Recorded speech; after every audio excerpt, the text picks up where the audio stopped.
just now it gives me an end broadcast piece. Okay, so let's wait here. Straight doubles here. Stressing out about. Oh, it might be attached. Nope, it is straight doubles.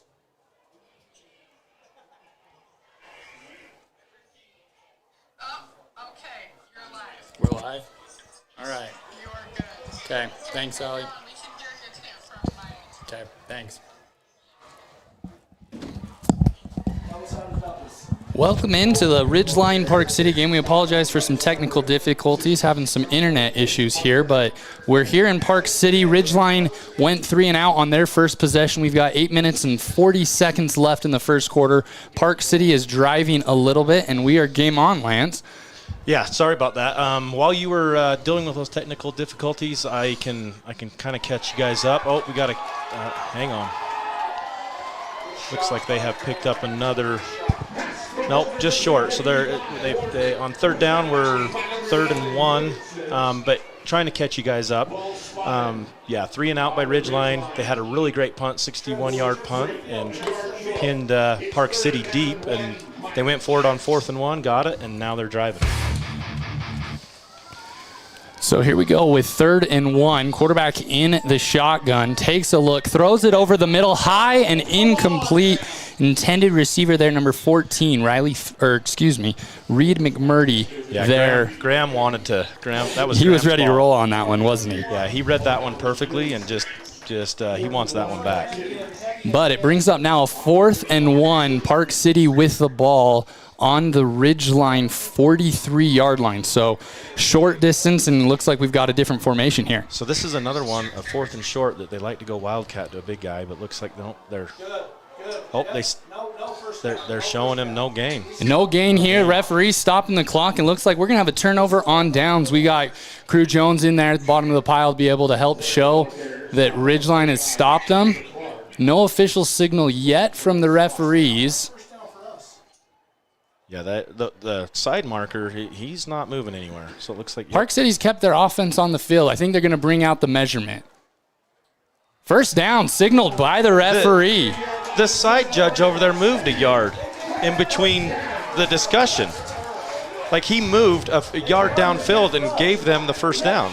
Yeah, an interesting spot there. They had it spotted outside the hashes. Nothing there. The White Hats still discussing things with the umpire. I mean, Ridgeline has to bring their defense back onto the field. A little bit of a momentum flip. The side judge is coming out now because the side judge over there, on Ridgeline's side, had it right on the marker, right where it's at right now, and it was short a yard. And then during that discussion, he steps up a foot or a yard and gives them a first down. Yeah, so an interesting situation here to be able to see the referees. They're moving out, but you're still getting a discussion with the head referee and the umpire there, trying to figure things out. You might get a measurement. You might. I don't know. And if you're Coach Cox, it's a deserved argument there. They're just moving it. They're just moving it. No discussion on the sideline.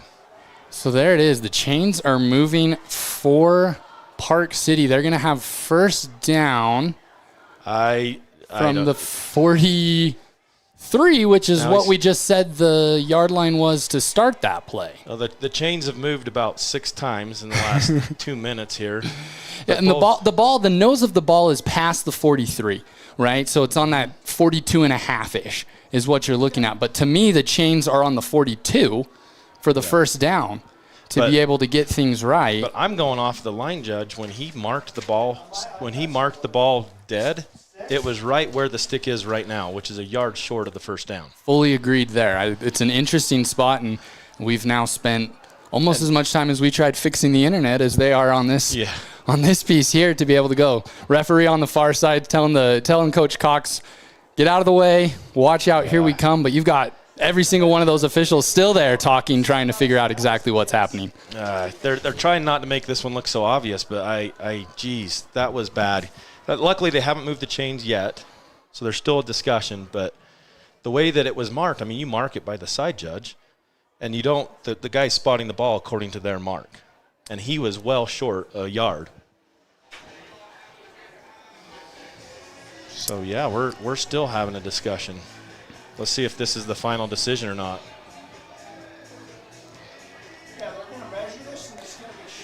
Yeah, if they measure it, I really think they're going to be short. From our vantage point, the first down chain is at the 42. The ball is on the 43, but not reaching the 42. It's not even remotely close. There's no debate here. And so there he goes again. He just gives them an automatic first down right there. White Hat's headed over to talk to Coach Cox. Obviously, he is not extremely happy with the way it is. Chains kind of move. First down. So Park City's going to have the ball there, still on the 43, headed in. So 43-yard line of Ridgeline. Park City coming in. Okay, I get if you miss it up by a few inches, but that was a full yard spotted short. True. That's not even debatable. And still an interesting discussion here. I don't get how they're coming up. I was no mathematician, but, that was a full yard short. So how did you gain a yard by him coming out and them spotting the ball a full yard forward? Some interesting, I guess you get what you pay for on the chain gang side of things every once in a while, right? So bless their hearts for being volunteers. But, all right, so from the 43, Park City is going to have a first down. They're lined up in the shotgun. Tonight you've got Josh Hafner playing quarterback. He's going to drop back to throw. He's slinging it out to the left. He and his receiver not on the same page and will have an incompletion. Not even close. Yeah, there was definitely a miscommunication on the route. But, yeah, we just move on like there was no big deal, and now we're second and 10. And if you're Coach Cox, that's what you've got to tell him, right? Yep. Next play, there's nothing you can do to go back. Let's stop them right here, and here we go. Yep. If nothing else, this is going to motivate your defense to get that ball back. No, absolutely.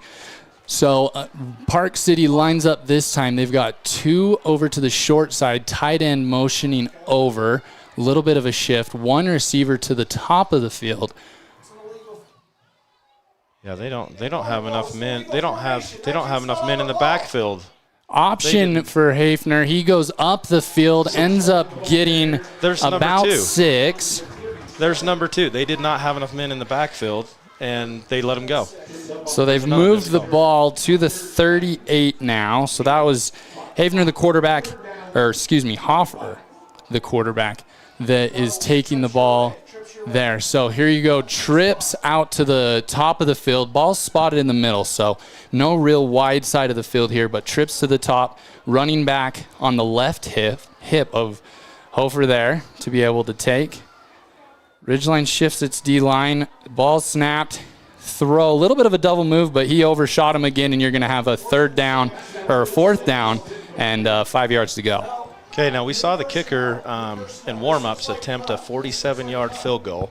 So we'll see what they decide to do here. Yeah, and definitely looks like they've brought out the field goal unit for that. So you've got number 12, Tanner Pidwell. He's out to kick. So this would be a 55-yarder, Lance. It's the farthest field goal you've seen in high school football. Yo, I couldn't even tell you. But from what I saw in warm-ups, this is going to be interesting.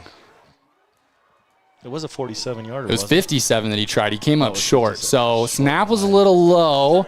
That ball's not going to be able to be it. Graham catches the ball, but with high school rules, once you're in the end zone on that, it basically becomes, they call that a touchback or short when they're going to be able to get it from where the ball is. They're going to be short, the sticks stay. So Ridgeline is going to get that ball from there and going to start on now their own 38-yard line. Hang on. Looks like they are marking it back on the 20-yard line. That's what I thought. In high school football, it's a little bit different than what you see in the college and the pros. When you miss a field goal, it's almost like it's a punt in some sort of way. And so Ridgeline's going to end up getting the ball on the 20-yard line here to be able to start their drive. Matt, frankly, I'm surprised they didn't get a first down out of that somehow. The referees decided first down Park City. Yeah. No. Not going to lie, from what we've seen so far, I would not be surprised. So here we go. Ridgeline's getting the ball now for the second time. Daly there in the shotgun. He's going to take it, fake the handoff, a little flip out to his right. Going to be a good gain there for Ridgeline, about 5 yards, put him at the 25. Hunter Knighton on the reception there. Great start to the drive from from our last one. So it's always good to get a good 5-6 yards on your first down. It's so important to be able to set up the playbook, right? To be able to get into everything that you're really going and be able to have a positive play there on first down.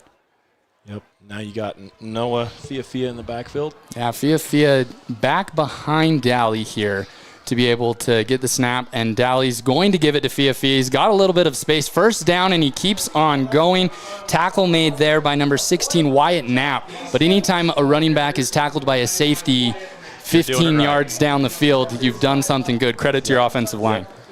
Yeah, and I think they made some changes. I think we got Cooper Wilson that's at the center anchoring the offensive line this week. Tayson has a sore thumb, so they moved him to guard, but it looks like they had no issues switching over. Daly's got no one back. He's got trips to his right and then twins out to the left. Field spread pretty wide. Daly gets the snap. He's looking to his left. He throws it across the field, tipped, and falls incomplete, looking there for his favorite target, Graham Livingston. Yeah, just crediting that to a little bit of defensive pressure from Park City. Put a little bit of pressure on Nate there. He wasn't able to settle his feet and get the throw away he wanted to. So we'll have 2nd and 10 here. Ridgeline now at the 38. Again, we apologize for some of the technical difficulties that we had, but welcome in. I'm Matt Adams filling in today. We've got Lance Campbell here giving you a call. Cinnamon Bear. I know. We miss him. Daly there in the shotgun, running back to his left, is going to stay in to protect. Quick throw out to Crew. Crew's going to fight, brought down there by a corner. Always a tough task, but it's going to be 8 yards there for Ridgeline to be able to get into a 3rd and very manageable. Yeah, it was a great pickup. Crew out in space is always a good thing. He can turn and get you another yard or two. That's perfect. So this play is going to be from the 47-yard line. They've got to get to the 49 to be able to get a first down. Is it two down territory here? Oh, absolutely. Yeah, the way you're moving the ball right now, and we've had 2 runs on this drive, and here comes another one from Noah. Yep, Noah's going off the right tackle. He's able to fall forward and get great effort there from Noah Fia to be able to move the chains, get to the 49. So Noah able to fall forward. That initial contact had him stopped at the line, maybe even behind the line, but well, first down. Yeah, he was well short, and then that last little lunge got him another 2.5 yards. Keep his legs moving and able to again, just fall forward, and that's a just good, strong run that I think Ridgeline's going to try and wear down this smaller Park City front. Yeah, I was just going to comment on that there. I mean, their size is not there to what we're used to, but they are fast, so it's definitely an adjustment. Daly lines up in shotgun. Fia is on his right hip. You've got trips to the bottom of the field. We've got a little bit of motion here. It comes across to set that up. Daly's going to run a keeper and fall forward for about 4 on that play. Now his helmet came off, so now Crew Cox is going to come out and give you Crew's ready to go. So Daly has to come out. His helmet came off. So just like in college football, your helmet comes off, you've got to sit out a play. So Ridgeline's going to be down their quarterback on this play as they go to a 2nd and 6. They flipped to the Park City side of the field. They're on the Park City 47 here with 2nd and 6. Crew Cox in at quarterback for this play. Noah Fia to his right. They trust Crew to be able to throw it. He throws into a tight window, but a really good ball. And you've got a first down there for Ridgeline.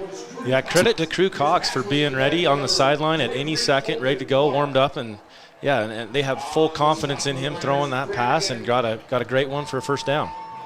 Really good throw, really tight window, but good hands catch there from the receiver to be able to reach out and grab that. And Ridgeline continues to move the ball. So Ridgeline from the 39, a new set of downs. Daly able to come back in to be able to start this play with Fia with him in the backfield.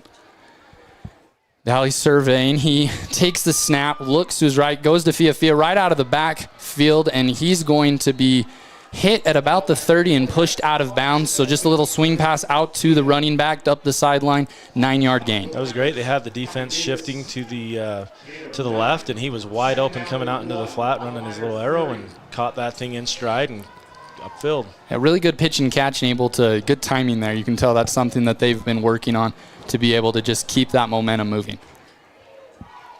Ridgeline huddles up to be able to break the huddle. They're in an empty look. Dally there in the backfield by himself. He's got trips to his left and the other two to his right.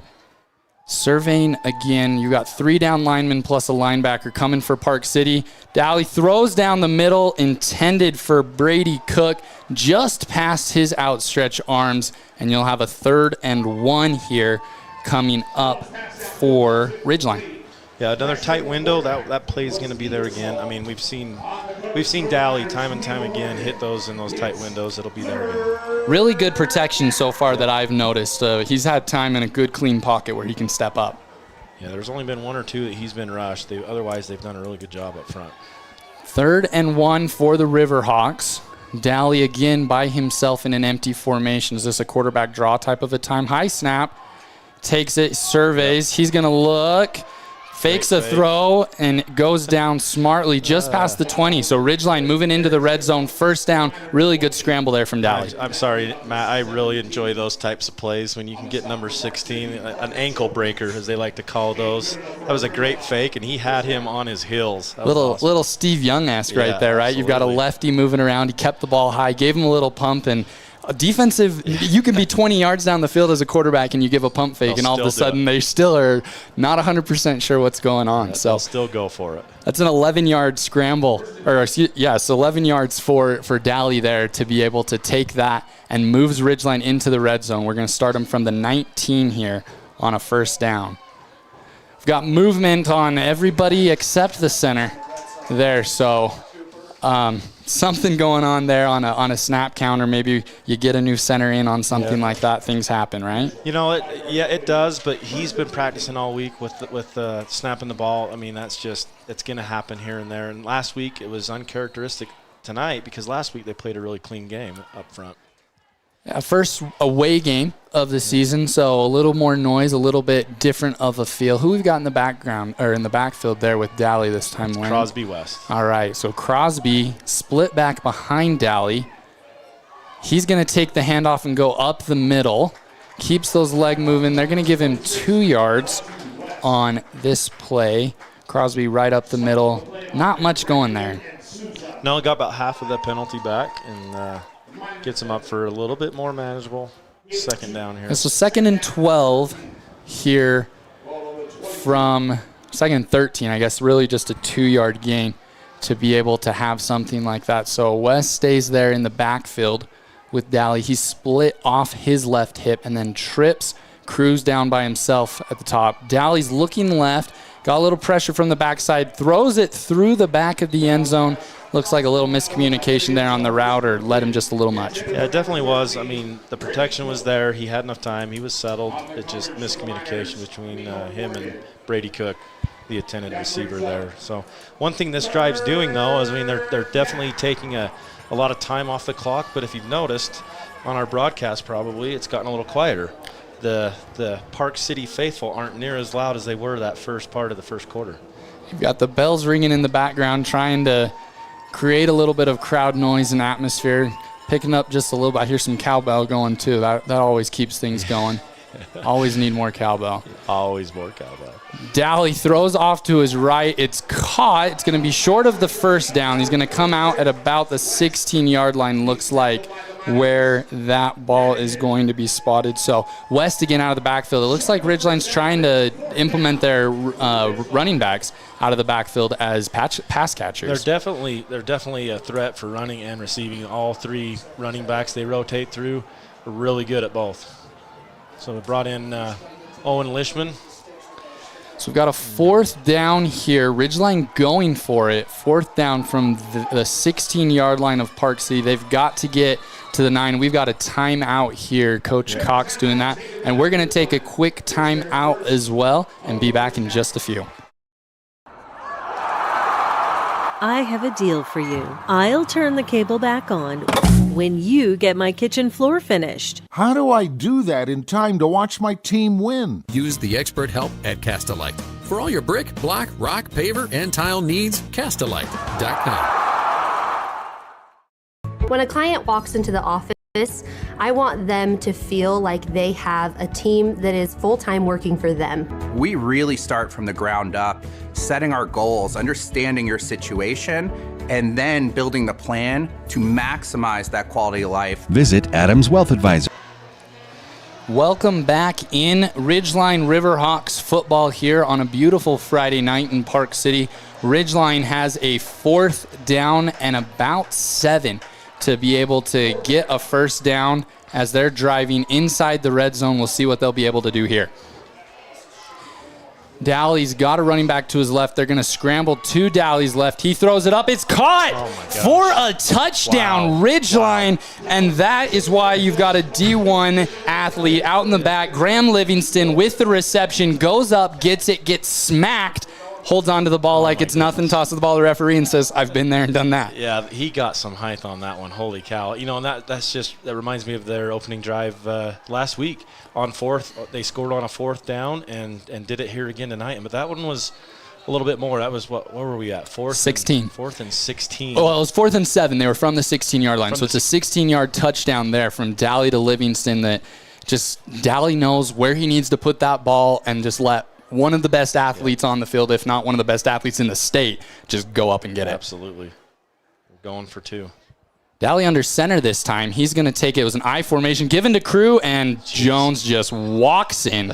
There was about 3 Park City Miners that didn't want any of that business. You know, I don't blame them. No. That's a great play there. They go for 2, get the 2-point conversion, and that makes it 8-0 for Ridgeline. And that drive ate up at least 6 minutes of clock time there to be able to have. So a good long sustained drive for Ridgeline, be able to put points up on the board and move it to 8-0. Oh, yeah, that's my job. Gosh, yeah. Oh, you're I should good. Get better at that. We've got it now on our scoreboard. You can keep track of the yardage. You can get, like I said, 4th and 16. I was just so excited for that pass that Graham caught.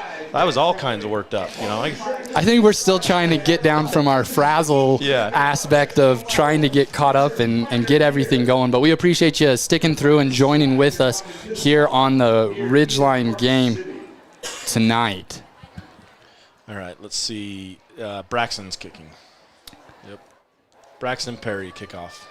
So a few different kickers that Ridgeline uses throughout the season and in different ways. So Braxton Perry's there for Park City. A couple of different guys back to receive. Looks like this is going to number 26. He's going to hit the hole hard and get up to the 32-yard line. Jackson Solinger. Wasn't that Jackson? There on the tackle? Yeah, I think it was Jackson on good play to be able to get it. That a little bit of a line drive of a kick that he's able to catch and really not met until close to the 25. But Park City's going to start here on the 32 as about a 20-yard return there. And now they get to start on the first down from the 32. And here they go. Hofer in the shotgun, a little bit of kind of a short, stagnant shotgun there. That's going to be false start on the running back there. Yeah, the running back got a little excited and coming forward way too early. Yeah, tried to go hard count there to be able to start it, but it's on the running back, number 27, Jackson Ricky, there on the penalty. So that's going to move Park City back behind the chains. It's going to put them on the 27, their own 27. And they're going to have to start their drive a little bit further back than they wanted. Hofer there. Again, I feel like his shotgun split is just a little bit shorter than what you typically see. But he's going to get the snap. He's going to give it into the running back, and Ridgeline's defensive line is just right there. You got Matt Alice and Crew Jones in on that tackle. Started with Crew at the ankles and Matt Alice up top and gang tackle in the backfield. That was a great one. You know, that's fantastic. So they're marking him for a loss of 2, and just a great play there by the Ridgeline defensive line. New running back here into the game for Park City. Their numbers on their shoulder pads, a little tough to see. Pressure immediately in there. Yep, first person there is Cooper Clark for Ridgeline, just Cooper getting and Crew through. Jones. Yep. Both of them met right there at the same time. 2 guys you need to block. But good job by the quarterback there. Hofer able to get the ball at least away to not take more of a loss. So it is going to be 3rd and 17 for Park City. They've been going the wrong way on this drive to get things started. Hofer there in the shotgun. You've got Twins to the short side. He's going to take the snap. He's looking to throw. Steps up in the pocket. It's collapsing again. They've got him. They're holding on to him. He's just going to huck it. And it's knocked away. Great play there by Hunter to get to the ball. Hunter Knighton comes in to be able to stop it. They would have been short of the first down, but it might have been a place where you wanted to go for it. Steady knocks that ball away, and Park City's got to bring out their punt team. You know, the quarterback did an excellent job. I don't know how he did, but he hung in there. God, I can't even talk. He hung in there, and he threw it, and those are the types that maybe the secondary can kind of get caught, like, oh, he's got a sack, you know, we don't need to go cover. But Hunter, with great attention to detail, finds the receiver and knocks that ball loose. That could have been bad. Brady Cook back to receive from on the punt. Same kicker and punter. It's Tanner Pidwell. The low snap that bounces to him, but he's able to get it off. Brady takes the ball and is able to break a couple of tackles and keep going. He ends up with about a 5-yard return, and it's about a 35-yard punt. So it's going to end up being a net of about 30 yards there for Park City. And Ridgeline's going to take over with the ball. 1:44 left in the first quarter. Already up 8-0 and looking to just build momentum on the drive that they already had. Yeah, it was a great stand by the defense. I mean, that's exactly what you wanted them to do. Get two stops in a row and not letting them move the ball at all. And really didn't take much time off the clock either. Get your offense in really good field position here. 2 incomplete passes will do that for you. Fia in the backfield coming out with Dally. So he's to Dally's left on this shotgun snap. Dally gets the ball, and he's just going to give it to Fia. He's got a decent hole, and here he goes right into the secondary, and you're going to have an 8-yard gain there for Noah as he just goes right up the middle. Love that play. You've got Kyler May, you've got Cade Barrett going out there as your lead blockers. Easton Hammond taking care of business as the right tackle out there. You start running behind those big boys, it's going to be a fun night. Yeah, you've got 4 returning starters for Ridgeline on the offensive line, so a majority of people coming back from a state semifinal trip last year. You got Kyler and Easton are your seniors anchoring that right side. 2 people back with Dally. You're going to get a little bit of a shift there, and I think that was in for the first down is going to Hudson. be Hudson there. Hudson Perry with that one. About a 3 or 4 yard carry there. I'm trying not to say Perry with the carry because it's just too easy. You have to. But you have to say it. Yeah. Did have Perry with the carry. So a quick carry there for Hudson, and he is able to get the first down. Ridgeline's moving. We're under a minute left in the first quarter, just under 40 seconds. Dally again split with 2 running backs to his side. Gets the snap, gives it to Perry again, puts his foot in the ground and drives hard, and he's not easy to go down. He's takes a couple of Park City Miners to be able to bring him down. Yeah, and that's what's good about the backfield for Ridgeline is they've got each running back has those nice little bonuses to them, but they all run super hard. You got some shiftiness that comes out of Hudson and just gives you a little bit of different look there. Clock running down. We're under 5 seconds. Ridgeline looks content to be able to let this quarter run out, and that is the end of one here in Park City. Ridgeline leading 8-0. We're going to flip sides of the field, and we'll be back in just a few. And when you need professional help, Napa can recommend a dozen Napa Car Care Centers with ASE certified technicians. I have a deal for you. I'll turn the cable back on when you get my kitchen floor finished. How do I do that in time to watch my team win? Use the expert help at Castalite. For all your brick, block, rock, paver, and tile needs, Castalite.com. When a client walks into the office, I want them to feel like they have a team that is full-time working for them. We really start from the ground up, setting our goals, understanding your situation, and then building the plan to maximize that quality of life. Visit Adams Wealth Advisors. They really can put your logo on just about anything. That's what they do at the Logo Shop. Businesses, teams, booster clubs, school organizations, call the Logo Shop and have them show you the possibilities. The Logo Shop, committed to schools, teams, and youth groups. Locker 42 is the store for Aggie fans. All your favorite apparel with an Aggie logo. Stay warm and fashionable in a cocoon blanket or a coat. Pick out a warm Aggie beanie. Choose a hat from Locker 42's wall of hats. This is the store where Aggie fans shop. Locker 42, downtown Logan. Oh, look at that. Welcome back into Park City. We're getting ready to start the second quarter here. Ridgeline leading Park City 8-0. Ridgeline with their third drive of the game, and they're going to continue to try and drive on Park City. They've been moving the ball pretty well, Lance. Been consistent, nothing crazy, but just keeping the ball moving, keeping the chains moving on top of everything. Yeah, this is sorry, I'm having fun with the music and the fade. Just like a kid in a candy store here.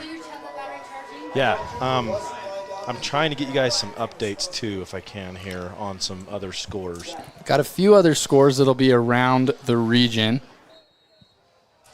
You can check everything out too on CashValleyDaily.com.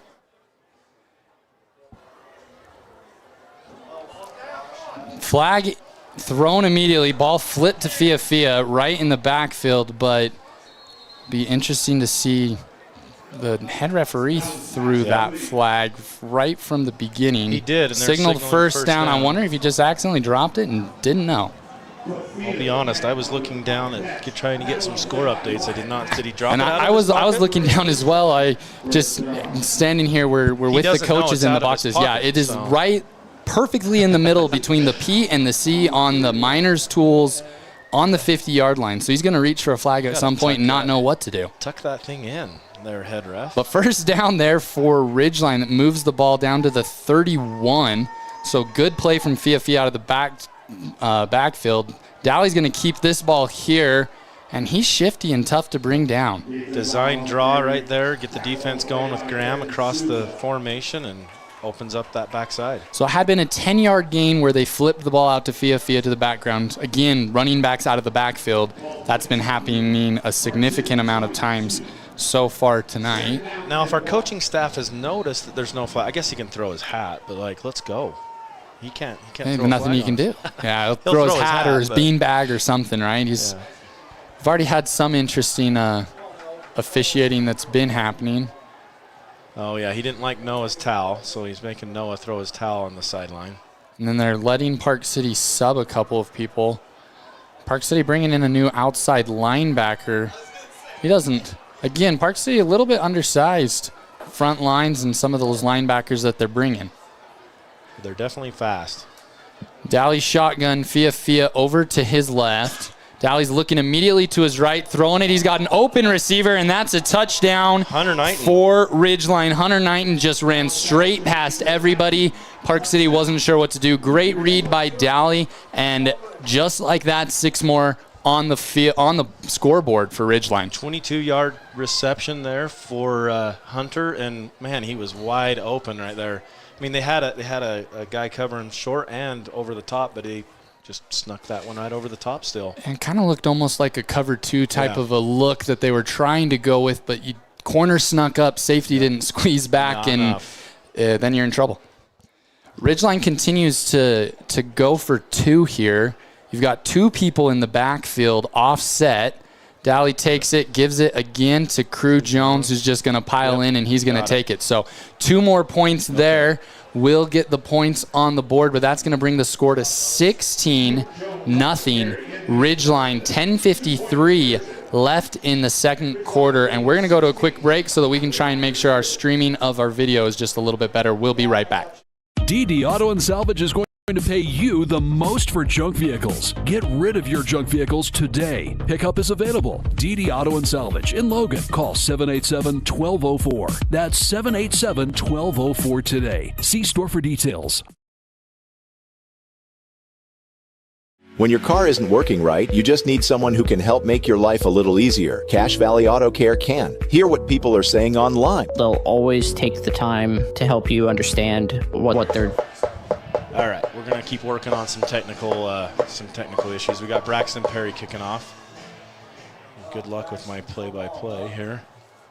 And Park City receives it from about the 12. He's going all the way across the field, going over to the Ridgeline bench and gets tossed down by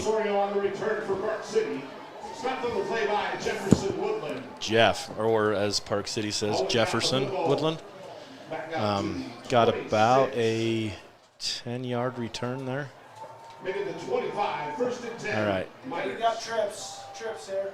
And you may hear occasionally the Patriot is in the same box as us. Glad to be in here with the Patriot, Nick Zollinger. And Park City comes out with twins. Let's see, quarterback option to the right and met there with 4 Ridgeline Riverhawks. And who was the first one? Looks like Hunter Shawley with the tackle. Hunter Shawley. Did you fix our stream? I don't know if it's necessarily fixed. We're getting told this is what happens when you get a rookie here to be able to try and help with some of these pieces. You have no excuse. I have no excuse. I haven't done this in a couple of years, and we've gotten a lot more technology in the last little bit as we've been running a few different things. All right, so now you got 2nd and 11. So 2nd and 11 here for Park City. They're going to move their running back over to the right side. Hofer, they're in, and we've got, I think, a timeout. Yeah, delay of game was about to come, but Park City coach there throwing timeout. There's still a flag in the middle of the field, I think, Lance. Yeah, I've watched 3 refs during the break there walk right by it, and no one's picking it up. All right. Do you want to go to break, or do you want? Let's read some of those. Yeah, no, for sure. We appreciate Adams Wealth Advisors that brings our video experience. It's powered by Adams Wealth Advisors. Adams Wealth Advisors wants to understand your family, jobs, hobbies, and goals, earning your financial trust. Visit adamswealthadvisors.com to schedule a time with an advisor today. Oh, this guy's getting close to it here. Oh, he looked right at the flag at midfield, turned around. It's not mine. Not my problem. This is going to be fun to watch. Back judge there. He's going to trip over it on this next piece. So 2nd and 11 here for Park City. They are right now on their 24-yard line. So in the shotgun, 2nd and 11. Hofer split with a running back to his right. Quick throw out to his right, and just not really a window there to be able to throw. That was right at us, Lance, and there wasn't a spot to really put that ball. No, I don't know how Cohen Richards' hand did not hit that ball when the quarterback threw it just barely over his hand. That would have been a big one. And knowing him, he probably would have caught that. Just mitted it and just said, I'll take that. Thank you very much. Yep. So we've got a 3rd down here for Park City. Trips to the wide side, and they've just moved someone back over, and now he's going back into a trip. So trips to the wide side of the field, 1 receiver by himself, split up to the top, 1 running back in with the quarterback. Takes the snap. He looks to his right. He was looking to the single side. He gets it off to him, and that receiver's able to make a man miss and get past the 1st down. Gain of 12 to be able to move Park City past those 1st down chains. And they did that one all on their own that time. They got that 1st down all on their own. Not as much of a rush there. That was one of the first times we haven't seen as much pressure from Ridgeline to get on the quarterback. He had to scramble just a little bit, but able to find that receiver and make a good pitch and catch. Yeah, you notice the quarterback moved his running back over there to kind of give a little more protection on Cruz's side on that play.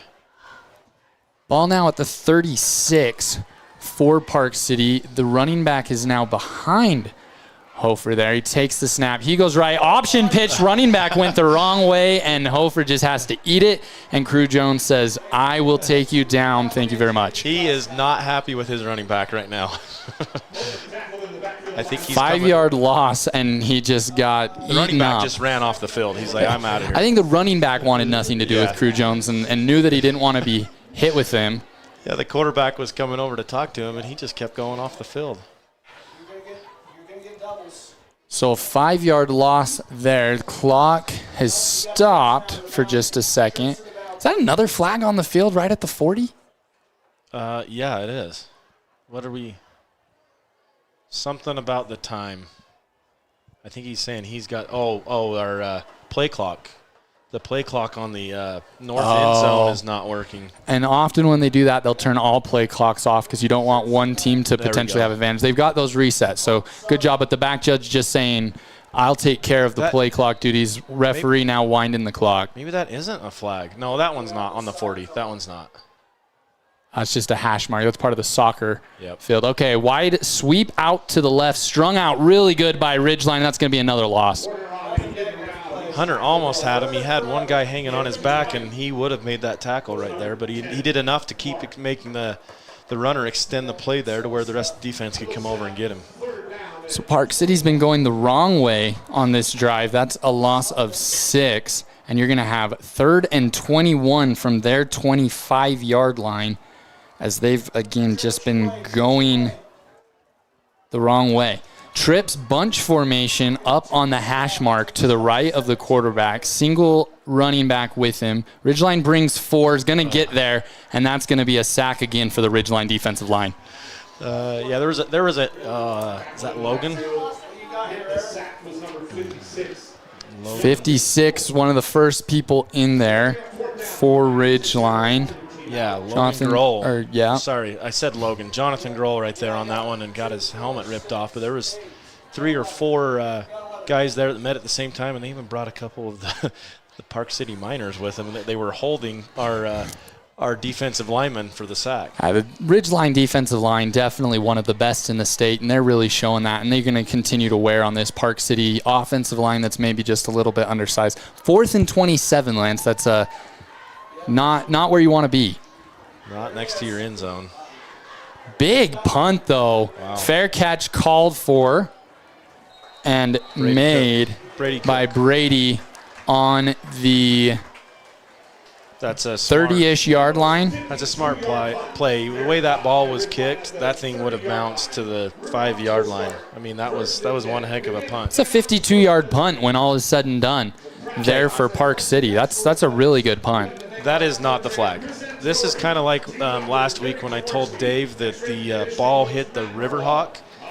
I meant the end zone. I mean, there could just be some miscommunication, but that I think that is not a flag in the middle of the field. So we're gonna put that one to rest.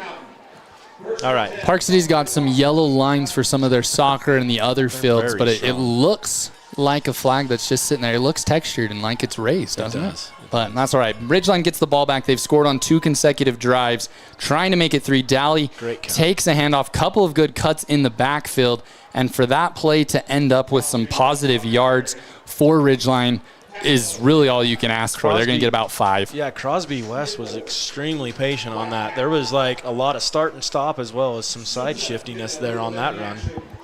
They end up giving him 6. They spot the ball at the 36. So you're going to have a 2nd and 4 for Ridgeline.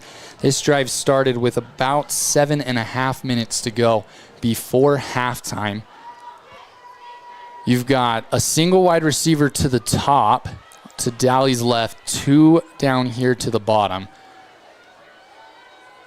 Running back off of Dally's hip. He looks left, immediately goes there. That's an easy pitch and catch. Broken tackle and then bent in half there, but really good catch and run. Owen Lishman there to be able to move the chains for Ridgeline, and going to be a good gain putting them out at the 47. I love seeing the linemen going down there and downfield and helping block for him too, clear downfield like that by Cade Barrett. 11-yard gain there for Lishman on the catch. Running back behind Dally. Tight end offset right behind that tackle. They're going to give the ball up the middle. And doesn't look like there's much, but Ridgeline's just able to continue to fall forward and gain 4 or 5 yards on these plays just with that push that the offensive line's bringing on. Yeah, you got Kyler and Easton and Cooper they went right off their backside on that one. They just pushed that thing forward 5 yards. Great push up front. Running back off the hip this time of Dally. He's got twins up to his right. He's going to run a little play action, toss it over, and that's caught there by Hunter. Knighton's going to be able to just run a quick little out route there, and he's going to go and get another 10 yards, and Ridgeline continues to move the sticks. Again, great protection. roll or designed roll left, and the line, the line held him really well. So an 11-yard pitch and catch there to Knighton. Really good balance. That was something I noticed last week in Ridgeline's win, is a lot of pass plays, a lot of run plays, a lot of positive plays, and they're just able to continue one of the best scoring offenses in 4A. Yeah, Nate's really good at spreading the ball. Oh, low snap. Low snap there for Dow. He's getting chased from the backside. He's rolling out to his right, which is tricky as a left. He comes back to his left, makes something out of nothing. Receiver catches it, slips a couple of times, and then is able to go and get the first down. That's Owen again. He's become one of the favorite targets here on this drive, but a really good job by Owen to be able to keep his balance, and a 12-yard gain there, moving the ball into real close to scoring territory. They're going to put it at the 26-yard line, so it's going to be another 11-yard catch, a first down stick mover there for Lishman and for the Hawks. You know, Nate Daly did an awesome job extending that play. He got out here to this right side, saw nothing was there, and had a guy inches away from his backside, curls back to his left, and his linemen were right there like, hey, I got you. Keep coming this way. And they gave him enough time to set his feet and throw it to a wide open Owen Lishman that knocks through 2 or 3 defenders and gets you the first down. And then a little extracurricular there at the very end. He was well out of bounds, and I think number 7 there wanted to come and give him a little tap. Yeah, you're starting to see a little bit of tempers flaring. Yeah. Park City obviously upset. They're 1-0. They're ranked number 4 in 4A here in the state of Utah, so they expect to be good. They expect to challenge for their region championship. Another really good throw in there to Hunter. He's fighting for the end zone. It's going to come up 2 yards short, but you're going to have a 24-yard catch there for Hunter Knighton, putting the Riverhawks on the 2-yard line. And if it's anything like what we've seen with their 2-point conversions, Ridgeline's going to just really try and pound this in. You know, and the receivers are doing a really good job after contact, getting a few more yards, and that's the kind of stuff, too, that will wear down that Park City defense. You got these smaller-sized corners and safeties and linebackers that are trying to make these plays on the bigger Ridgeline players, and it's going to wear them down. Only a few seconds left on the play clock. We're down below 5. Daly hasn't gotten under center yet. We're going to get a timeout here from Coach Cox. Ridgeline at the 2-yard line. 4 minutes and 34 seconds left in the second quarter, and we'll be back in just a few. Go above and beyond to solve your issue. Cache Valley Auto Care. The Mountain Crest Booster Club encourages you to support the sponsors that support the Mustangs. Scabelin Roofing, Pool Orthodontics, Reed's Pharmacy, Airbound Gymnastics, Blue Water Construction, Mitco Landscaping, and Ridley's Market. To join the Mountain Crest Booster Club, contact the Mountain Crest Athletic Department and support the sponsors that support the Mustangs. Searching for copiers and printers? Les Olson IT has what you need. Find reliable HP printers, award-winning Sharp copiers, and high-end Ricoh graphic systems. Les Olson IT. At Planet Fitness, you'll get energy. Let's see. Welcome back to Park City. Hang on, let me do my fade. Oh yeah, we got to get the good music rolling. All right, there you go. Lance is having some fun here with the board.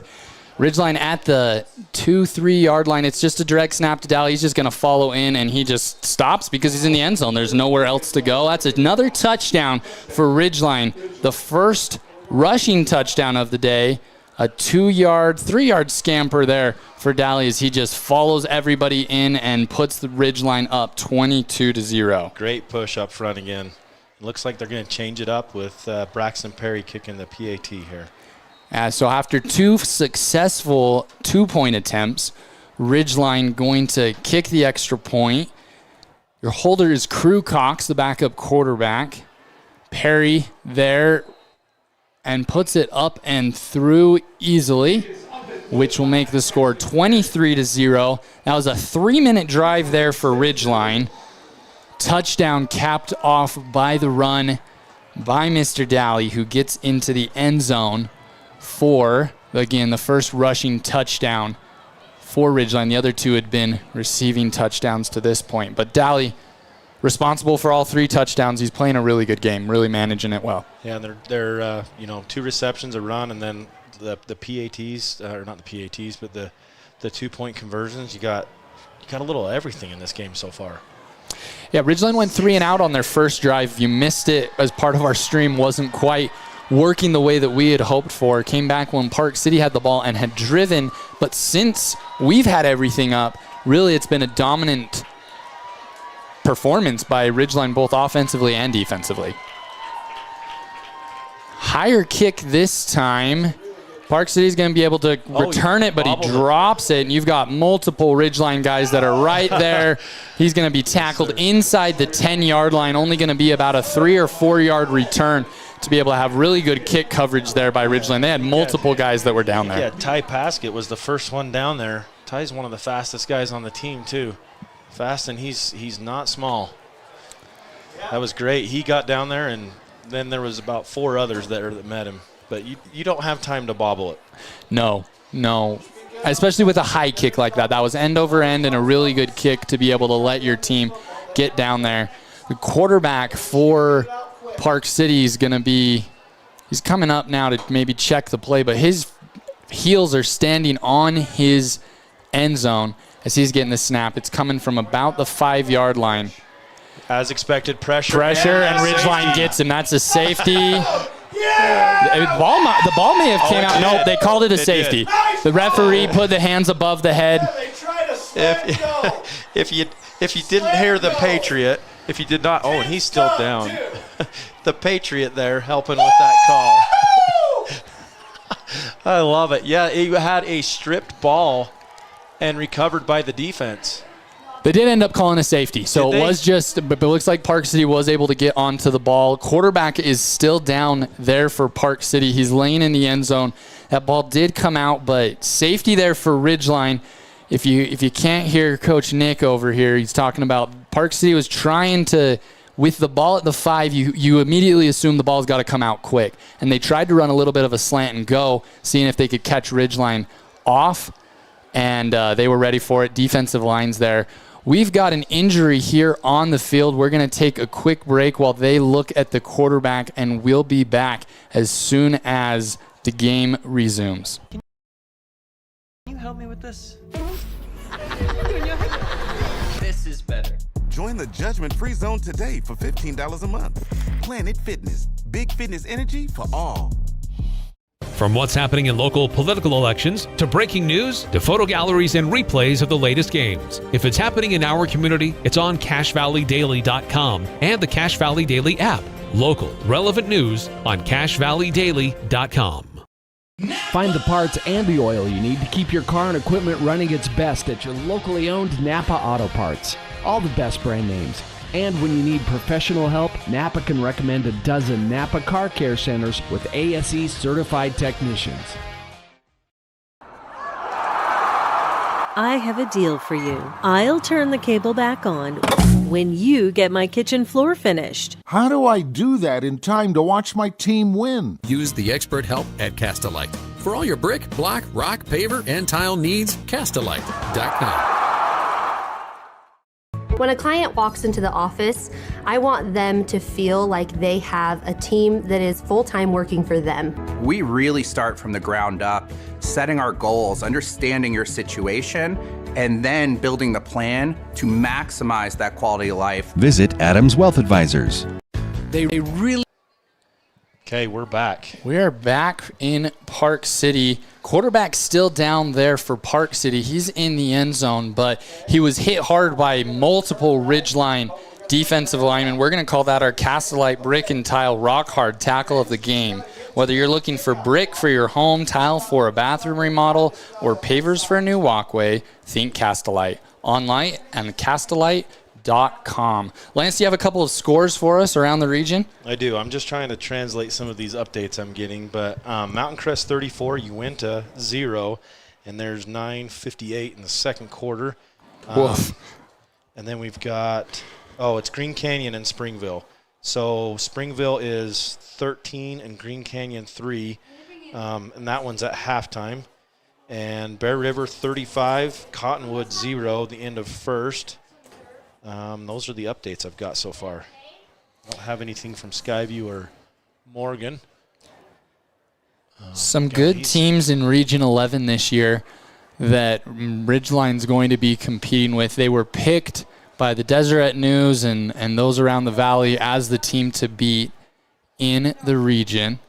It's going to be, feels like it's something Ridgeline really wanting to repeat that region championship, especially with some new teams, some of the Tooele Valley people coming up into the region. But I think the main goal this year is really getting to that state championship, right, Lance? Oh, absolutely. This has been a goal for the last several years. But you got a group of seniors. You got a really good group of seniors that's been here.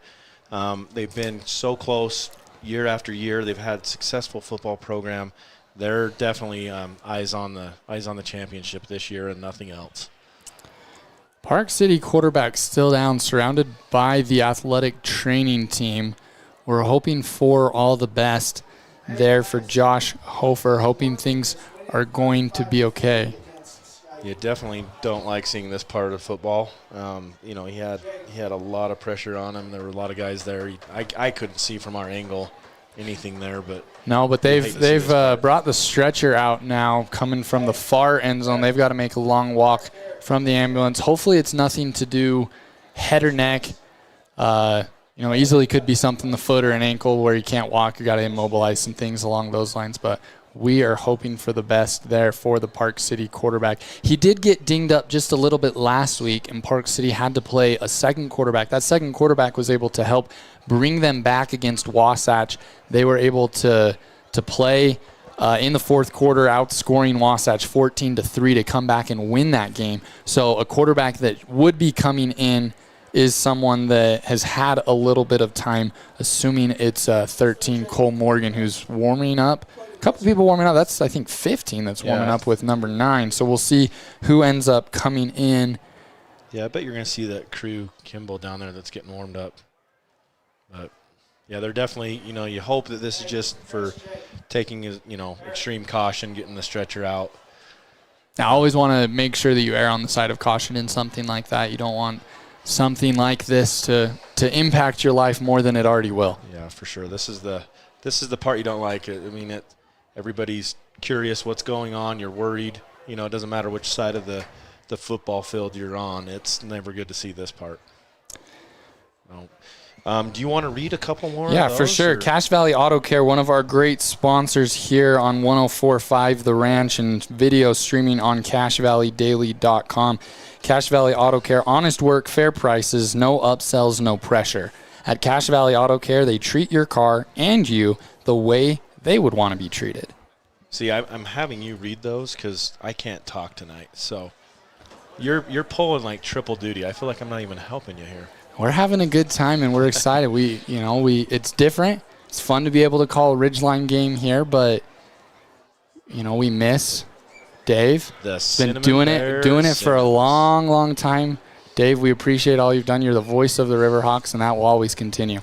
I'm just going to keep saying the Cinnamon Bear until he texts me, because I fully expected him to stop saying that. Yeah. I haven't heard anything. He's been quiet.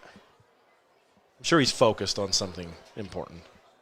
Well, we'll give him a little shout-out. Les Olson IT, one of our great sponsors. Searching for copiers and printers, Les Olson IT has what you need with reliable HP printers, award-winning Sharp copiers, and high-end Ricoh graphics systems. Okay, my brother, Jake the Snake Campbell, see that one that's easy. Always. He sent me Morgan 28, Skyview 3.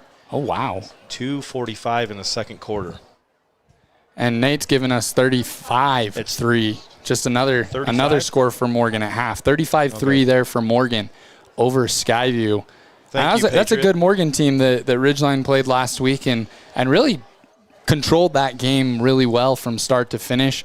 Really able to close strong, and Morgan looking to repeat as 3A state champions, one of the stronger teams. They're ranked number 25 in the state of Utah, but top of the 3A polls through the Deseret News. We are going to take another quick break while we wait and hope for the best for Park City quarterback as he's still down. We'll be back in just a minute. About anything. That's what they do at the Logo Shop. Businesses, teams, booster clubs, school organizations. Call the Logo Shop and have them show you the possibilities. The Logo Shop, committed to schools, teams, and youth groups. Locker 42. This is the store for Aggie fans. All your favorite apparel with an Aggie logo. Stay warm and fashionable in a cocoon blanket or a coat. Pick out a warm Aggie beanie. Choose a hat from Locker 42's wall of hats. This is the store where Aggie fans shop. Locker 42, downtown Logan. DD Auto and Salvage is going to pay you the most for junk vehicles. Get rid of your junk vehicles today. Pickup is available. DD Auto and Salvage in Logan. Call 787-1204. That's 787-1204 today. See store for details. When your car isn't working right, you just need someone who can help make your life a little easier. Cache Valley Auto Care can. Hear what people are saying online. They'll always take the time to help you understand what they're doing to your car and go above and beyond to solve your issue. Cache Valley Auto Care. The Mountain Crest Booster Club encourages you to support the sponsors that support the Mustangs. Scabelin Roofing, Pool Orthodontics, Reed's Pharmacy, Airbound Gymnastics, Blue Water Construction, Mitco Landscaping, and Ridley's Market. To join the Mountain Crest Booster Club, contact the Mountain Crest Athletic Department and support the sponsors that support the Mustangs. Searching for copiers and printers? Les Olson IT has what you need. Find reliable HP printers, award-winning Sharp copiers, and high-end Ricoh graphic systems. Les Olson IT. At Planet Fitness, you'll get energy without the judgment. Hi, can you help me with this? This is better. Join the judgment-free zone today for $15 a month. Planet Fitness. Big fitness energy for all. From what's happening in local political elections, to breaking news, to photo galleries and replays of the latest games. If it's happening in our community, it's on CacheValleyDaily.com and the Cache Valley Daily app. Local, relevant news on CacheValleyDaily.com. Find the parts and the oil you need to keep your car and equipment running its best at your locally owned Napa Auto Parts. All the best brand names. And when you need professional help, Napa can recommend a dozen Napa Car Care Centers with ASE certified technicians. I have a deal for you. I'll turn the cable back on when you get my kitchen floor finished. How do I do that in time to watch my team win? Use the expert help at Castalite. For all your brick, block, rock, paver, and tile needs, Castalite.com. When a client walks into the office, I want them to feel like they have a team that is full-time working for them.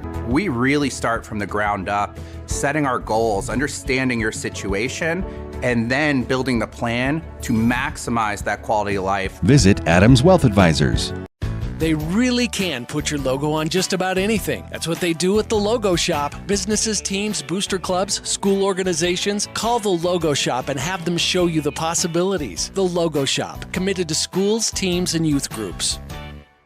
Locker 42. This is the store for Aggie fans. All your favorite apparel with an Aggie logo. Stay warm and fashionable in a cocoon blanket or a coat. Pick out a warm Aggie beanie. Choose a hat from Locker 42's wall of hats. This is the store where Aggie fans shop. Locker 42, downtown Logan.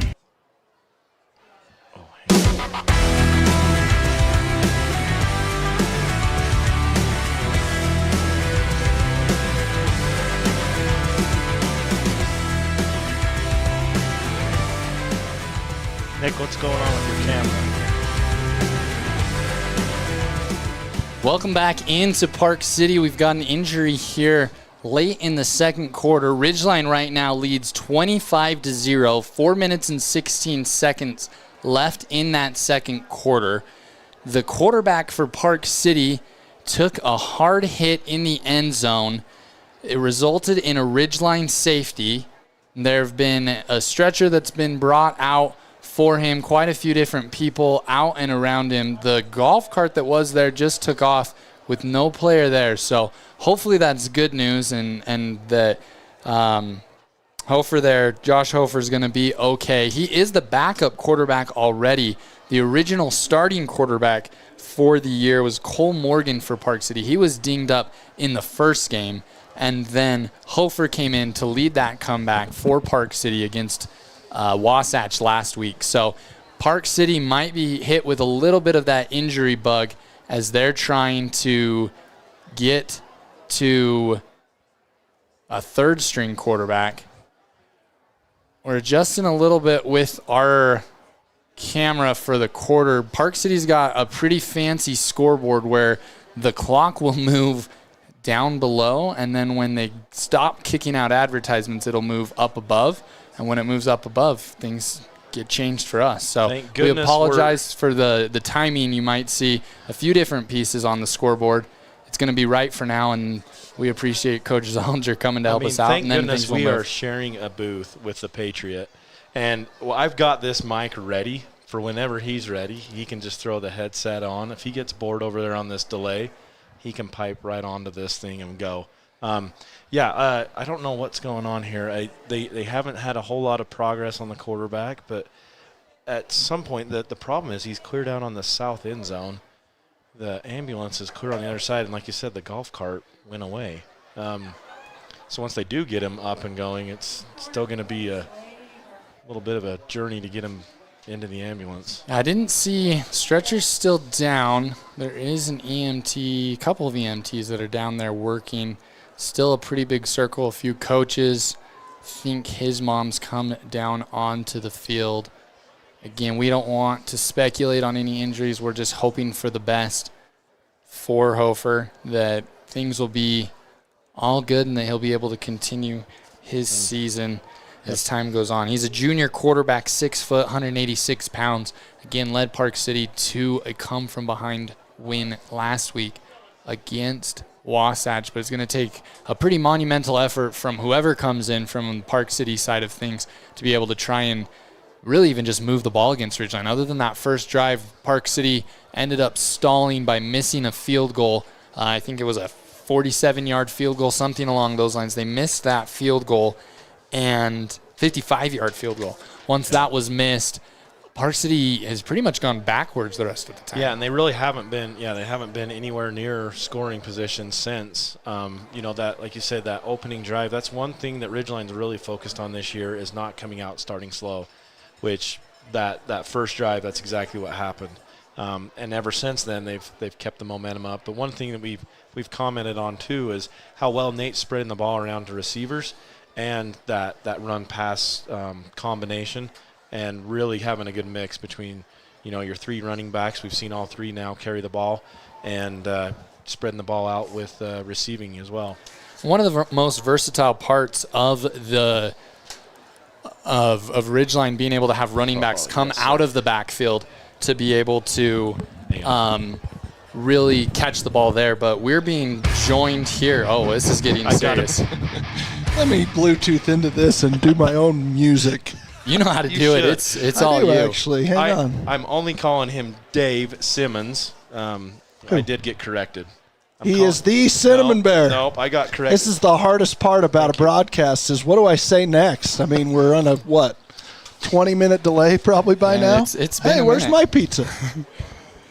What?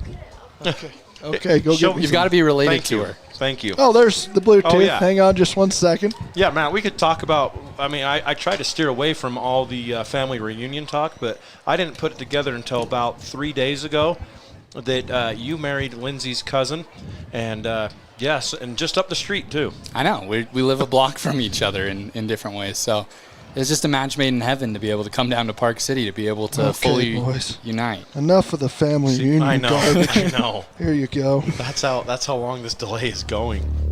Oh. I am a real American. Fight for the rights of every man. I am a real American. Fight for what's right. Fight for your life. What's this? Oh.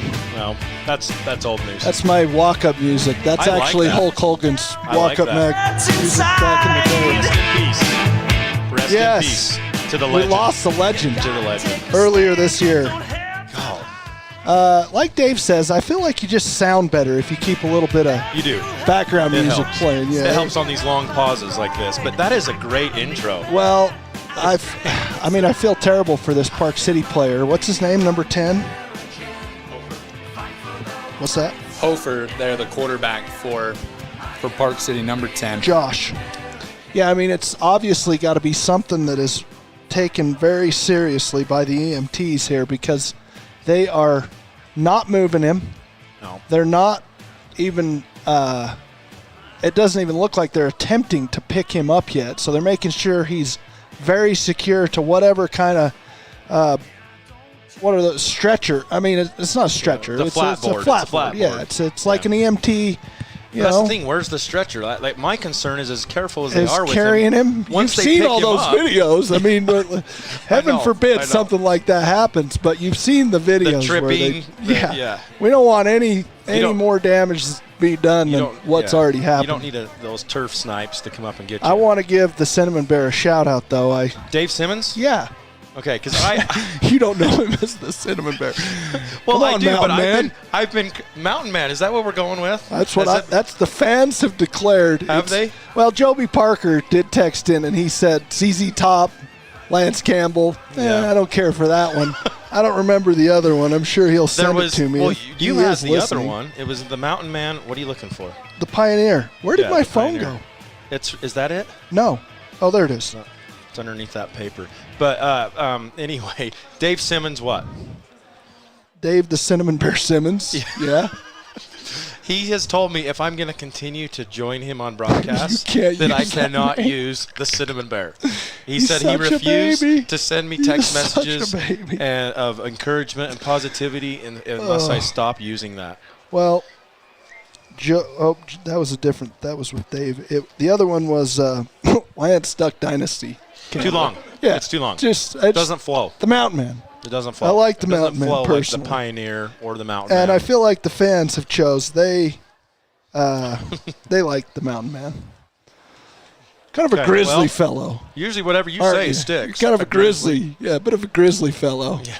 Looks like, are we going to the locker room? No way. Wow. This is much more serious than I thought. And I got to go, fellas. Yeah, if we're going to the locker room, come back. I don't think it's because of lightning. No, it's not. There's not a... No, the referees came over and kind of consulted and then went and talked with Coach Cox. So you head to the locker room. We appreciate you joining us, and hopefully we'll have good news here. If Lindsay brings your pizza, I'm going to eat it. So. Yeah, shout out to Lindsay for that. That was a good little snack for us that would have normally been halftime. Yeah, but we've been in a probably 25-ish minute delay at this point due to an injury there that obviously very serious and something you want to take very good. We're going to get an announcement here. We're going to break for halftime at this time. So they just announced over the PA system that they're going to actually do halftime right now and basically end the second quarter. There was 4 minutes left, and we are now into halftime. We're going to take a little bit of a break. We'll have a 15-minute halftime here, and then we'll be resuming the game. This way the injury can take place. I'm sure Park City will have some festivities for halftime. Okay, now we'll see what's going to happen. So the stretcher, this is a real stretcher though this time. It's not just a flat board. Yeah. This is one that can wheel and is going to go. So again, our condolences to Hofer there, the quarterback for Park City. We're hoping for the very best.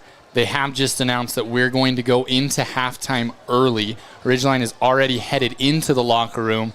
They're running in. Park City, some heads hanging down, and I don't think it's just score being down 25-0.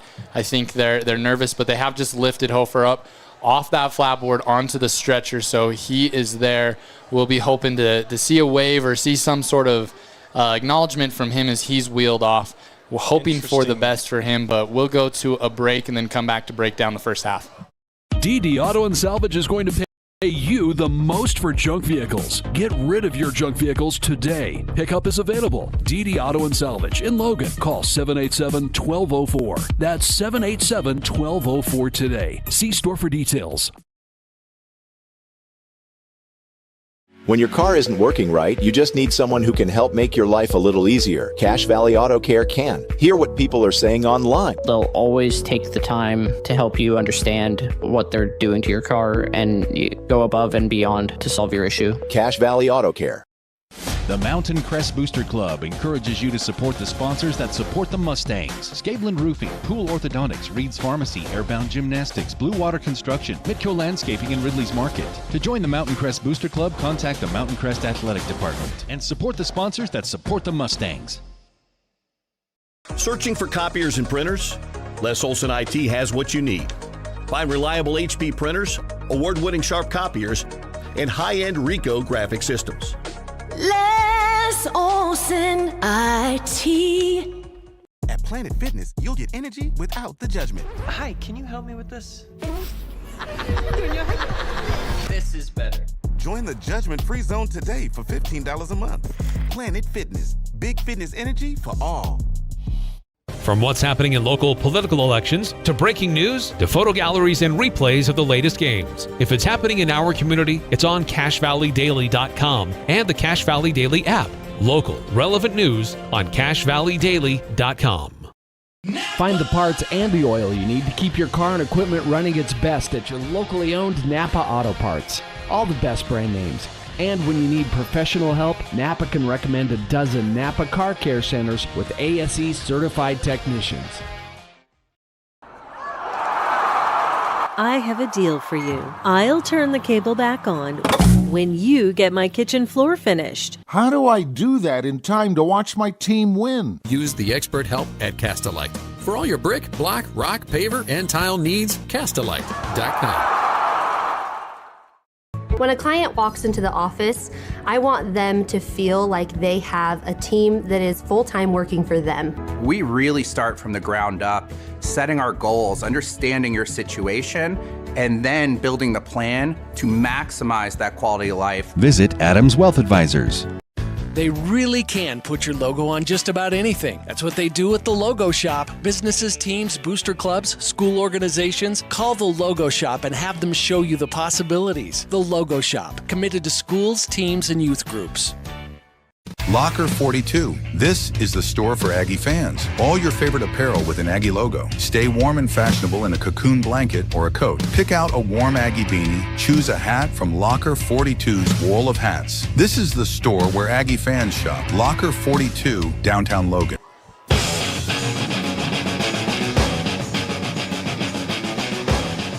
I'll keep you a little bit of music in the background. Oh, that's great. Halftime here in Park City, Utah, as Ridgeline leads 25-0. We're going to do just a little bit of a recap of the first half. We know there were some technical difficulties for the first little bit as internet streams weren't quite working. We appreciate you sticking with us, especially through that long injury timeout. They did announce that they are going to go to halftime. Ambulance has just left the parking lot with Hofer, the quarterback of Park City there. We're hoping and wishing for him all of the best. I'm sure it's going to be a little bit of a somber locker room there for Park City as they try to regroup, not only from being down 25-0, but also trying to now rally around a quarterback that was lost. And a scary moment, right? You're a 16 to 18-year-old kid watching something like that happen, and all of a sudden life becomes just a little bit bigger than football when we're in that realm. Football is everything. But yeah, it's certainly, I mean, that long of a break, too. It starts weighing on both teams. And, yeah, the emotions start to become an issue as well as your teammate, one of the leaders on your team, goes down like that. And it's definitely hard. You know, they sat over here for what was it, a 20-minute? Yeah, probably 25 minutes on the delay. And then the officials gathered around. They went and talked to the coaches, and they decided that they were going to send it into halftime. There's about 4.5 minutes left in the second quarter. Ridgeline had just recorded a safety to put them up 25. If you're wondering why 25, we are going to recap that here in just a minute. But Ridgeline leading 25-0 here in Park City. We've got about 11 minutes left in halftime. We will head to another quick break, and then when we come back, we'll talk to each of the scoring drives for Ridgeline. We'll be back in just a few minutes. DD Auto and Salvage is going to pay you the most for junk vehicles. Get rid of your junk vehicles today. Pickup is available. DD Auto and Salvage in Logan. Call 787-1204. That's 787-1204 today. See store for details.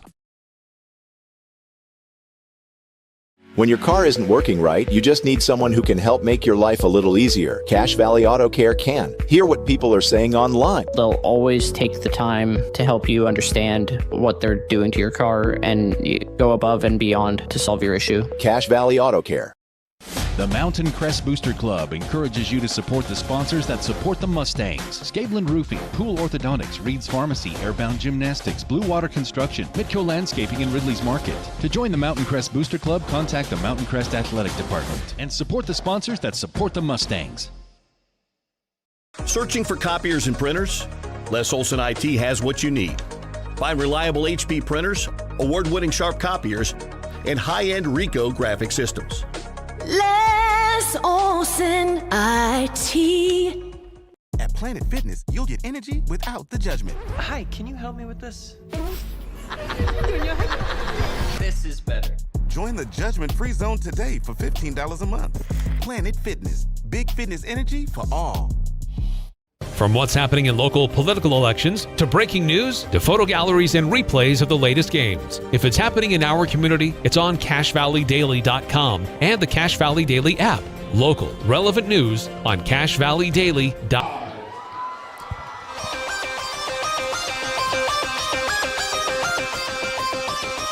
Coming back into a beautiful night. Fall really is here. You've got week 0 of college football starting this week. Utah State getting ready to kick off their season next week. Really, you can feel that little bit of Christmas in the air, can't you, Lance? Yeah, especially here in Park City. It's time to go. Life is good again. We're fully into sports mode. I feel like we've had enough of a break here that I hate talking about the foliage this early, but coming into Park City, you got a little change on some of the leaves. For sure. It's a really beautiful setting for Park City. You've got some massive houses on top of some of the ski runs, right kind of settled into the mountains. You can see the PC on the mountain over to our left really easily, which just a good setting for football and a nice stadium here in Park City. Except for our fans over here on the visitors bench. They've got about 45 yards that they're set off of the track.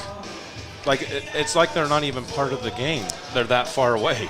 They are a ways away there compared to the fans that are here on the home side able to be on top of it. But we're going to chat quick about how we got to 25-0. So we are at halftime here in Park City. A little bit of something, been around a lot of football. I've never seen a game go to halftime a little early due to an injury. I think it makes sense. We were talking about it. Ridgeline had just produced a safety.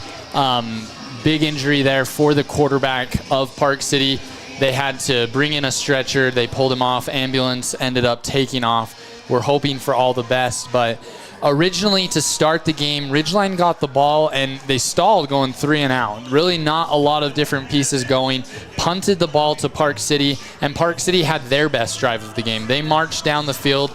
There was a weird situation on a first down that took a little bit of time. Fourth down that Park City had gone for. The spot seemed short. The spot of where the ball ended up still felt short, but they moved the chains and gave Park City a first down. But I think that kind of helped motivate Ridgeline. And since then, Park City hasn't had a lot of positive plays. Yeah, I said it earlier. That's going to motivate the defense more than anything. And you can call it what you want, but I'm saying there was some Park City cooking on that. Watching that whole thing, the way it played out, it just gave that defense okay, you're going to do that, then we're going to leave no doubt. And that's where it comes down to in any game.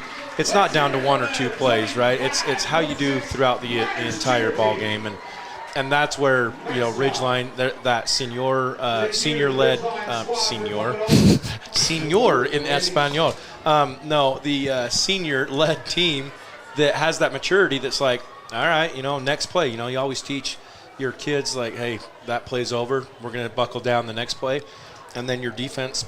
Ever since that point, the defense did buckle up and buckle down, buckle up, whatever you want to say, but played really, really tough and held Park City to 0 points in that first half.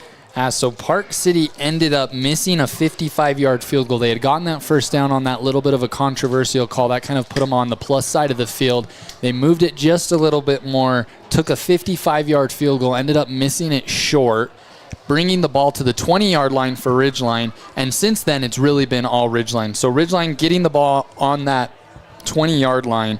It was a 16-play drive. As I started counting up from my notes as we've gone over the first half, didn't realize just how well Ridgeline really matriculated the ball down the field. It was not even 3 yards in a cloud of dust. It was just 3 yards almost every time. I remember always being told if you could get 4 yards on every play, you would always get first downs, and we were going to keep moving the ball. So Ridgeline kind of running that way, but that 16-play drive was capped off by a 16-yard touchdown that was thrown over to Graham Livingston. Great catch. He went and high-pointed the ball. He got smacked as he caught the ball in the end zone, but that put Ridgeline up 6-0, and then an I formation, Crew Jones 2-point conversion put Ridgeline up 8-0. Park City then got the ball, had a penalty, went penalty, loss of 2, incomplete. So 3 and out for them with a net of -2 yards, and then they punted right back to Ridgeline. Good punt. Ridgeline then took the ball and went 6 plays, 56 yards down the field, and this time it was a touchdown throw caught by Knighton in the end zone. Hunter Knighton gets the 22-yard touchdown down the left sideline to be able to score, and then again, 2-point conversion for Ridgeline, giving the ball to Crew Jones, and he just rumbles right in, really not even touched or stopped. Not a play that many people can stop. Kind of feels tush-push-esque with when you put Crew Jones in the backfield and say, just get us a yard or 2, buddy. So 6-play drive there, another 2-point conversion. So that put Ridgeline up 16-0. Park City then got the ball back and went completely backwards on this drive that started on the 25-yard line. There was an incompletion, run, and then a sack of a couple of different pieces, and ended up starting at their 25 and having to punt from their 18. So the drive previous, net of -2. Now this drive, net of -7 for Park City. And big punt, so Ridgeline had to start with the ball on the 30-yard line, but went 7 plays, 70 yards, and then that drive capped off by a Dally rush. So Dally responsible for all 3 touchdowns that Ridgeline has, 1 rushing, 2 throwing touchdowns there for Nate. He's really spread the ball around, done a really good job. And again, in those 3 drives, we're talking about Ridgeline scoring on an 80-yard drive, a 56-yard drive, a 70-yard drive, and within that time, Park City lost 2 yards on a drive, lost 7 yards on a drive, and then lost 5 yards on a drive when Ridgeline's able to get the safety, and that's what pushed us into halftime. Yep, and back to our current situation where we're unfortunately, our thoughts are with the Park City quarterback. And the Park City team and his family, that no one signs up for the game of football to see that. And no matter what side, like I mentioned, no matter what side of the football team sideline you're on, it's just tough to see, a fellow football player and a teammate go down like that. And it's definitely changed the atmosphere here tonight. I mean, understandably, it's just one of those, your kids sign up for it. I got two playing at high school, 1 in Little League, and that's like the biggest fear is, the game of football is so awesome in so many ways, and they all of us parents, fans, we know and understand the risks. I mean, you got in some cases, some grown men out there playing this game. Crew is like 2 of me. Yeah, and you just you get reminded really quick in situations like this of how things can change in such an instance, and we just hope the best for the quarterback and hope that everything was just out of precaution and treating everything super serious, and we hope to maybe hear some good news really soon on that whole situation. Yeah, if we receive any updates, we'll definitely let you know. Josh Hofer, the quarterback for Park City, he was injured as Ridgeline got a safety, so that's where you got the score of 25. A touchdown with a 2-point conversion, a touchdown with a 2-point conversion, a touchdown with a point after, typical extra point, and then a safety. So 25-0 for Ridgeline. Josh Hofer, they're injured in the end zone on that safety. There was about 4 minutes left in the second quarter. After about a 25-minute delay, the referees huddled up and said, we're going to send everything to halftime. I think both coaches agreed on it, said this is what's going to be best to be able to rally the troops, get everything going, and resume the game. So I'm interested to see, technically Park City should be receiving a second half kick. Ridgeline, won the toss and took the ball in the first half. And so it'll be interesting to see exactly how everything goes with this, but they're going to give everybody a little bit of time to warm up. Both teams have made their way back onto the field. We're going to take a quick break here. We've got about 3 minutes until the game resumes. We'll see you back here on 104.5 The Ranch and video streaming on CashValleyDaily.com in just a minute. Find the parts and the oil you need to keep your car and equipment running its best at your locally owned Napa Auto Parts. All the best brand names. And when you need professional help, Napa can recommend a dozen Napa Car Care Centers with ASE certified technicians. I have a deal for you. I'll turn the cable back on when you get my kitchen floor finished. How do I do that in time to watch my team win? Use the expert help at Castalite. For all your brick, block, rock, paver, and tile needs, Castalite.com.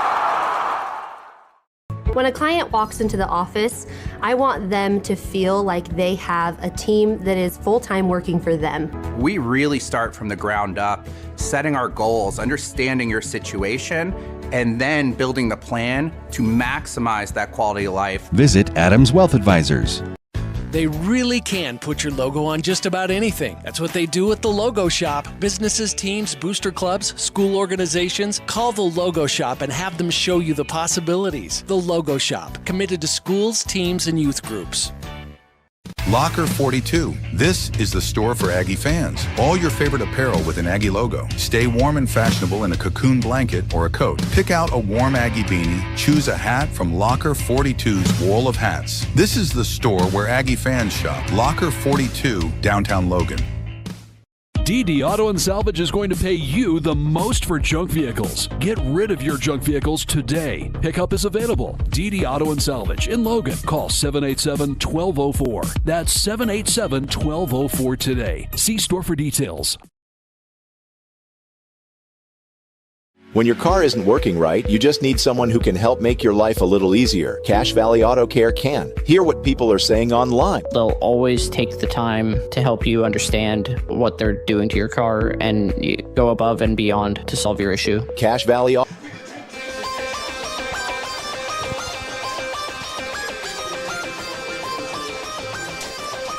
The sun has officially gone down. The lights are on. It's a Friday night. Fall is coming. Means it is Ridgeline football season. Ridgeline 1-0 already on the season with a good win against the defending state champions in Morgan. Tonight, they're up against the number 4 ranked team in the 4A division in the state of Utah, and Ridgeline handling its business so far. 25-0 for the Riverhawks. Really a dominant performance on both the offensive and defensive sides of the ball. Yeah, again, we don't know how they're going to come out and start this second half where they ended 4 minutes early. We'll see what they end up doing. It looks like Park City is getting. Looks like a return team, I would think. So, an interesting piece here where Ridgeline would have had the ball coming out of the safety. Coach Z, you got any feedback for us? Good news. Josh is going to be just fine. Oh, good. Good. I heard he had strength in all his limbs, a little bit of tingling in his neck. That's why they're being so precautious. And so then it looks like Park City is actually kicking off. So we're going to play it as though coming off the safety. They're kicking from the 20-yard line rather than from the usual 40-yard line. So basically, we skipped 4 minutes of game time. Oh, they're putting even 4 minutes and 16 on the clock in the quarter. So we're going to act as though we just went to a premature halftime. When the second quarter ends, there won't be a halftime. It'll be starting the third quarter there. So Park City kicking as though they are right off the safety. So we're game resuming right where we left off. Lance and I were trying to figure out exactly how that would work, but I think that's the right way to do it. It's the fair way to do it, but I think they were also smart to take that to halftime to be able to let everything go. So a kick here from the 20-yard line rather than the 40-yard line. So this should be a returnable kick for Ridgeline. It's a high boot going to be caught at about the 20-yard line. He's going to hit it hard. Graham goes and gets arm tackled there at the end, able to take the ball from the 20. Ridgeline's going to be starting at the 38-yard line to continue the second quarter. I was going to say start the second half, but we're continuing the second quarter. So with 4:09, Ridgeline's getting the ball in the second quarter, up 25-0, and getting the ball. They officially spot it on the 39-yard line, so that's a 19-yard return there for Graham Livingston. All right. Let's see. Sorry, I'll get you some updates. We'll get a couple of scores updates here, especially around the region and locally around the valley. Ridgeline getting the ball 4:09 in the second quarter. Daly there in the shotgun. High snap. Ball hits the ground. Ridgeline's able to recover it there. That is Crosby West that was in the backfield. A little bit of a high snap for Daly as he tried to bring it down. Crosby and him had a little bit of a misexchange there, and Crosby able to fall on it. So ends up being a loss of 2.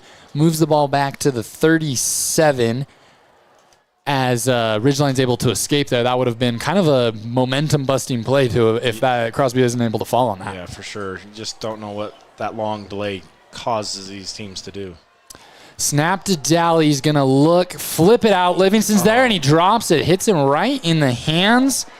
And that's not a ball that you see hit the ground very often. No, you'll see occasionally. I mean, he's human. That's going to happen. But I guarantee, knowing Graham, that's not going to happen again tonight.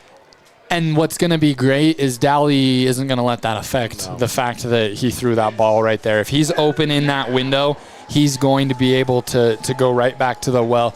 Livingston had a great game last week. Quite a few different catches, 16 receptions, 176 yards, 3 touchdowns. So he's got 1 touchdown already tonight. As Ridgeline gets the ball, Daly in the snap. Good clean pocket, a lot of space. He hucks it down, and there is Livingston. Goes up to high point it and isn't able to get there. Good cover by the safety. Right there. That's going to be a flag. Number 6, the safety for Park City on the coverage. Nico Morgan kind of held right over the top of. No, you cannot flex over a football player. Like he came out like he was going to throw his flag, but I don't know how. Yeah, he made a good play, but that doesn't give you the justification to stand over a football player and flex. A little bit, something the NFL has talked about this year of trying to really try and pay more attention to the taunting and some of the gestures that are made. So that definitely should have been a interesting play. Would have been a first down if it had been a 15-yard penalty, but doesn't end up happening. Ridgeline's got to run somebody in late. Jeff Woodland. They're just Ridgeline's gonna take the delay of game in this situation, take those 5 yards. That's not gonna really cost them anything. No use of. I mean, I guess you've got timeouts that are gonna reset going into halftime. Will they? I don't know. They on the scoreboard they have 3. I don't know if they're just counting all of this time as second half, or if the second quarter ends and timeouts would reset.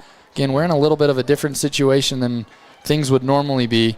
The punt is up and away. Good punt, dropped by the Park City returner, but goes out of bounds. It's going to be about the 23-yard line. Great punt there. So way to flip the field for Ridgeline, and now the Ridgeline defense is going to come out. That's the first time the Ridgeline offense is stalled, just like they did in the first half. Again, starting kind of a pseudo second half here, but a little bit of a slower start. Yeah, and I mean, I'd like to say that's expected over that long of a delay there, and we're not sure. It's going to take the guys a little bit longer to get warmed up than previous. I mean, that's definitely difficult to come out of the situation like both teams have and see how they do here. So we're going to have a new quarterback in for Park City. Lance, if you can help me with a number of something that you're able to see. I know Ridgeline's expecting a little bit more. 16's running on late. I know that was one of 15. 15 so they're going with Crew Kimball potentially at quarterback. I think. I'm trying to. We've got some glares on some of our windows, and Park City's numbers, they've got black uniforms, black helmets, black pants, but the red outline's not there. 6 is your quarterback. 6. He's going to air it out on the first play, throwing deep down the sideline. 2 Ridgeline defenders right there. That was perfect coverage. Good throw. Good spiral on the ball, but just a little bit too far for the intended receiver for Park City, Charlie Cusimano. So it is 5. You got good eyes. I mean, other than seeing that flag at midfield, you've got I've been complaining about a flag at midfield that didn't exist the entire time. But of course, you got your Park City faithful screaming for pass interference, but that was great coverage by Braxton Perry. Yeah, nothing. That ball just overthrown was never going to be caught, but 2 guys there to be able to have. So Park City going to run just a quick draw up the middle, and really you're looking at maybe a gain of half a yard there. Ridgeline able to string it out. Ridgeline's really done a good job, Lance, of moving things side to side and get that pursuit to be there. Yeah, great job. Looked like Cooper, Hunter, there was like 2 others in on that tackle. Great pursuit to the sideline. Eli Warner in at quarterback. He's just going to kind of chuck and huck and not really anything there. I think we're looking at something, a little bit of an inexperienced quarterback. As soon as he felt a little bit of pressure, he just tried to huck it out there to Gusamino and overthrew him by 5-10 yards. I know you want to be in the area, but if I'm going to choose somebody, it's probably not towards Graham Livingston as a safety in that area. But that's, again, it's that coming out. You've got D-line in your face. It's kind of panic mode at that point. Yeah, I've seen some videos from the NFL where they show what a quarterback sees out of the pocket, and they don't see anything. No. So sometimes it's the timing, it's those different pieces. So when you've got a new quarterback in, that's tough. Huge punt for Park City, driving the returner for Ridgeline. Brady Cook catch. All the way back to the 20. He takes a fair catch at the 20-yard line. 56-yard punt for the Park City punter, number 12, Tanner Pidwell. He's got a big leg. He's their kicker. He's their punter. We talked about in warm-ups, they tried one from 57. In the game, they tried one for 55. So they obviously trust his leg to really be able to be a game changer for them. Yeah, Ridgeline almost got to that punt, and if they did, that would have been disastrous at this point. Ridgeline breaking the huddle and bringing things out. It looks like Noah Fiafia in the backfield there. Next to Dally, couple of wide receivers to the wide side, one to the top. Dally's going to hand it to Fiafia, who's just going to be patient. And for the first time tonight, feels like a run that was really bottled up and not as big of a push there from the Ridgeline offensive line. Yeah, those smaller defensive linemen slanting to that strong side, squeaking through a few of those holes. But I expect the offensive line here will pick that up here in this next drive. So we'll give him 1 yard on the run. The sticks they had to move the chain, the down marker in front of the chain. So get credit there. Trips to Dally's right. He takes a little bit of a low snap, throws it over the middle into traffic, but it's caught there by Livingston, and a great catch. That was in traffic, went out, grabbed that, snatched it with his hands, and has moved Ridgeline to the 42. Another thing that Graham does really well when he's going for that ball is he does not show the defender that he is going for the ball until that ball's there that last second. And he shows his hands, catches that ball, brings it in, and goes for yards. So it ends up being a 23-yard reception for Livingston on that play. Good throw from Dally. Tight window. There wasn't a lot of space, but he made it work. Going right up the middle, up the seam. Dropped there by Owen Lishman. He was ball just a little bit behind him, but going up the seam, the linebackers right behind him, he would have had room to run if that ball had been on his chest. Yes, but also to Nate's credit, you kind of want it on that back shoulder to force the receiver back to catch that so he doesn't get lit up by those guys coming from the other direction. So I think it was just that's a ball that Owen catches. Like Graham, it's going to happen, but not very often. Dally in the shotgun, his heels on the 30. The snap goes way below him. He tries to pick it up. He's got Park City defensive linemen all over him. Referee put his hands up like a safety. Not a safety. No. It's a 20 down at the 24, so that's going to really basically erase everything that they had on the big play. That snap's just low. Down to the 24, so an 18-yard loss there for Ridgeline. This is definitely one of those you want to erase that play and next one up. The low snap, I think sometimes that happens, right? The nose of the ball just kind of gets caught in the turf, just kind of rolled back to Dally. Tried to make a play to really be able to have things go, but no luck there. So Ridgeline having to go deep onto their playbook. They run a screen, caught. He's going to make a few moves, but Livingston's going to come up short. He gets to the 38, so it's going to be a gain of 14, but he didn't even get back to the original line of scrimmage for that specific play. So 20 seconds left. We've got an injury down. Number 16 for Park City, Wyatt Knapp. He's down on a knee. Trainer's coming out quick. He's already hopped up and got some water, and he's walking off the field on his own power. Just a little bit of a gimp, hitching to giddy up. Probably a little. Ooh, I like that. Probably a little cramping. I don't know. A lot of standing around. It's been hot. We saw that a lot last week, but. The good news is your wife brought us some Gatorade, so we shouldn't have and any some pizza, any cramps up here in the booth. So 4th down. Ridgeline still has the offense out. They're on their own 38-yard line. Park City's got the punt team out. We're 20 seconds left. There was that injury. The 2 returners on the punt are now coming up to play safeties. Ridgeline has 4th and 14 from the 38. And this could be a situation, too, where if they play this like a true second quarter, they've got the ball. It's not going to hurt you to go for it here. Your defense is playing really well. If you do end up not getting it, your defense can hold them, and if they play it like a true second quarter, which is what I think they're doing. They're going into they won't go to halftime, but in the sense of time, but they will end the quarter, and then Ridgeline will be kicking to Park City. So with that being the case, they just did bump the clock up to 32 seconds. So 32 seconds after the injury, 25 seconds on the play clock because it wasn't a rolling play clock. There's a stoppage. Ridgeline again with their offense on the field. As soon as the white hat gets back, he'll wind the clock because that was a ball that was stopped in play. We've got a sideline warning showing at Ridgeline, even though he was talking to the Park City coaches. Yeah, he signaled Ridgeline, but there's no way. It was all over here. The Ridgeline coaches weren't talking to any referee. Yeah, Ridgeline doesn't really have anything to be too upset about from a 25 seconds. So there he winds the clock. And I think Ridgeline's going to be content to let this maybe tick down a little bit. We're under 25, but there's the snap. Dowley's just going to pooch punt it, which goes out of bounds. It's going to be here comes the side judge from the side. He's going to where the ball went out of bounds. Oh. He gives now he's moving up. Is he? Well, he only moved 2 yards. A little bit of a lenient spot of where that ball went out of bounds. It's where the ball crosses the sideline.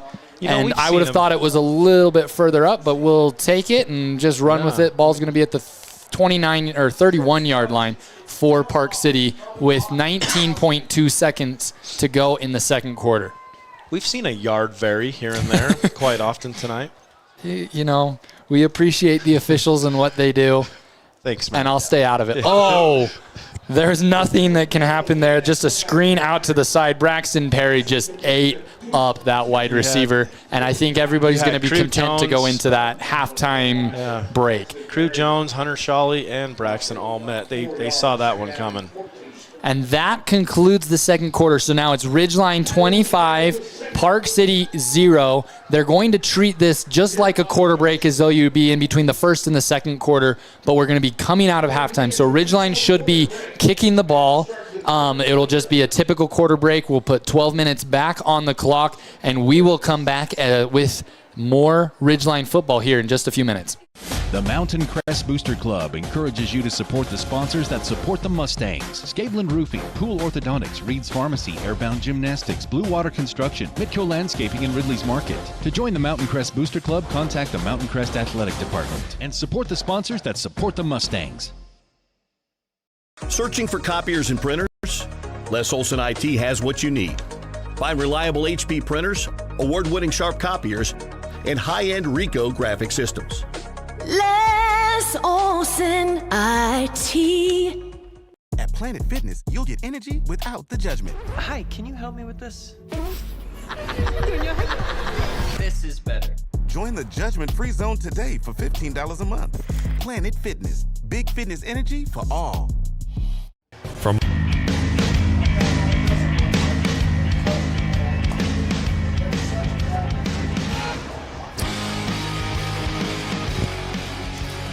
Welcome back into Park City, Utah. Fastest break ever between second quarter and third quarter, right, Lance? Yeah, that's unprecedented.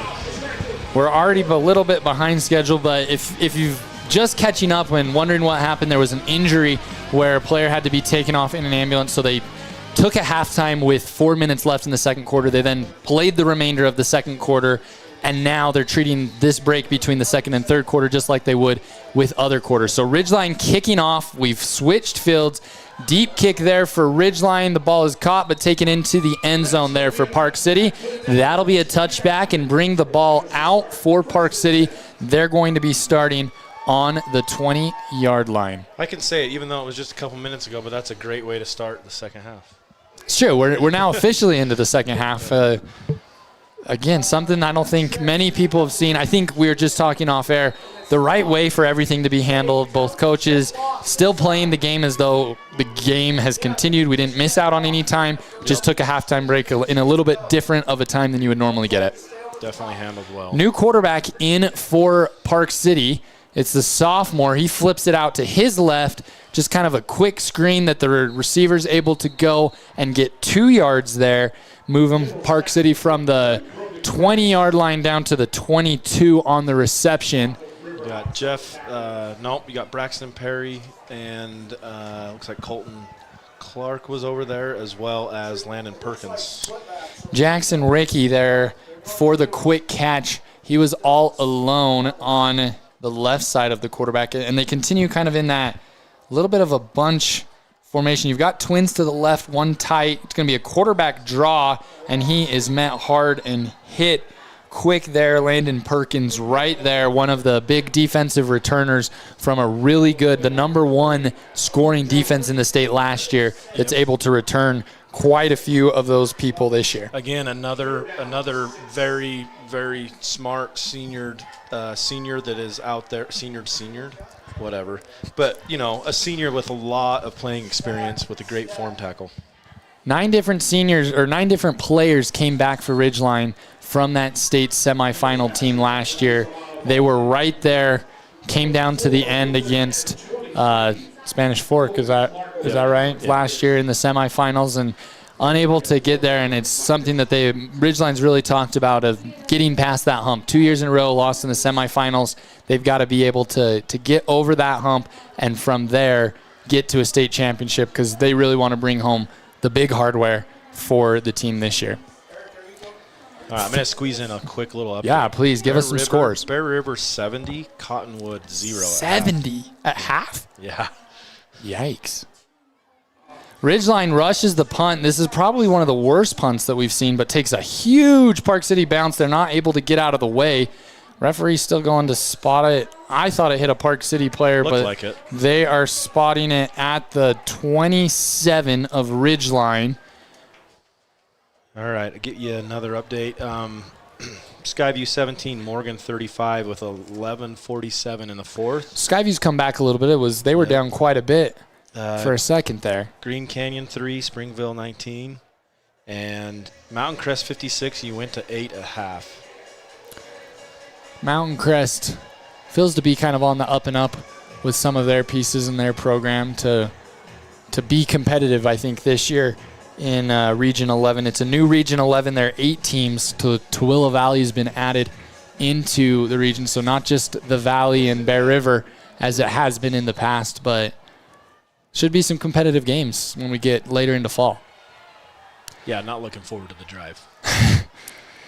Dally brings a receiver in motion and hands off to his running back. A little bit of a hole there. Going to be about 5 or 6 yards. Again, Crosby West falling forward. Yeah, and Ridgeline's done a great job of that tonight, really falling forward. There haven't been a lot of negative plays or plays that have been stalled. Even when there isn't a lot of space, it ends up being a 6-7 yard gain. Well done. I like that. The young kids are going to like that. So ball now spotted at the Ridgeline 33. West back behind Dally. Fakes it to him. Throws it to Livingston. And a little bit of alligator arms there. Uncharacteristic. I mean, that ball was right where it needed to be. In stride. That ball was placed perfectly there, and Graham knows it too, going back to the huddle. Yeah, there was a safety over the top that was going to be able to put a good hit there on Livingston. You felt like he just knowing that he was going to get hit, maybe took his eyes off the ball just a little bit, trying to brace for impact and all of those pieces. So a couple of drops there for Graham tonight, but he's still got 4 or 5 touchdowns now on the season, and they're going to keep going back to that well. He goes in motion, a little quick pitch to him.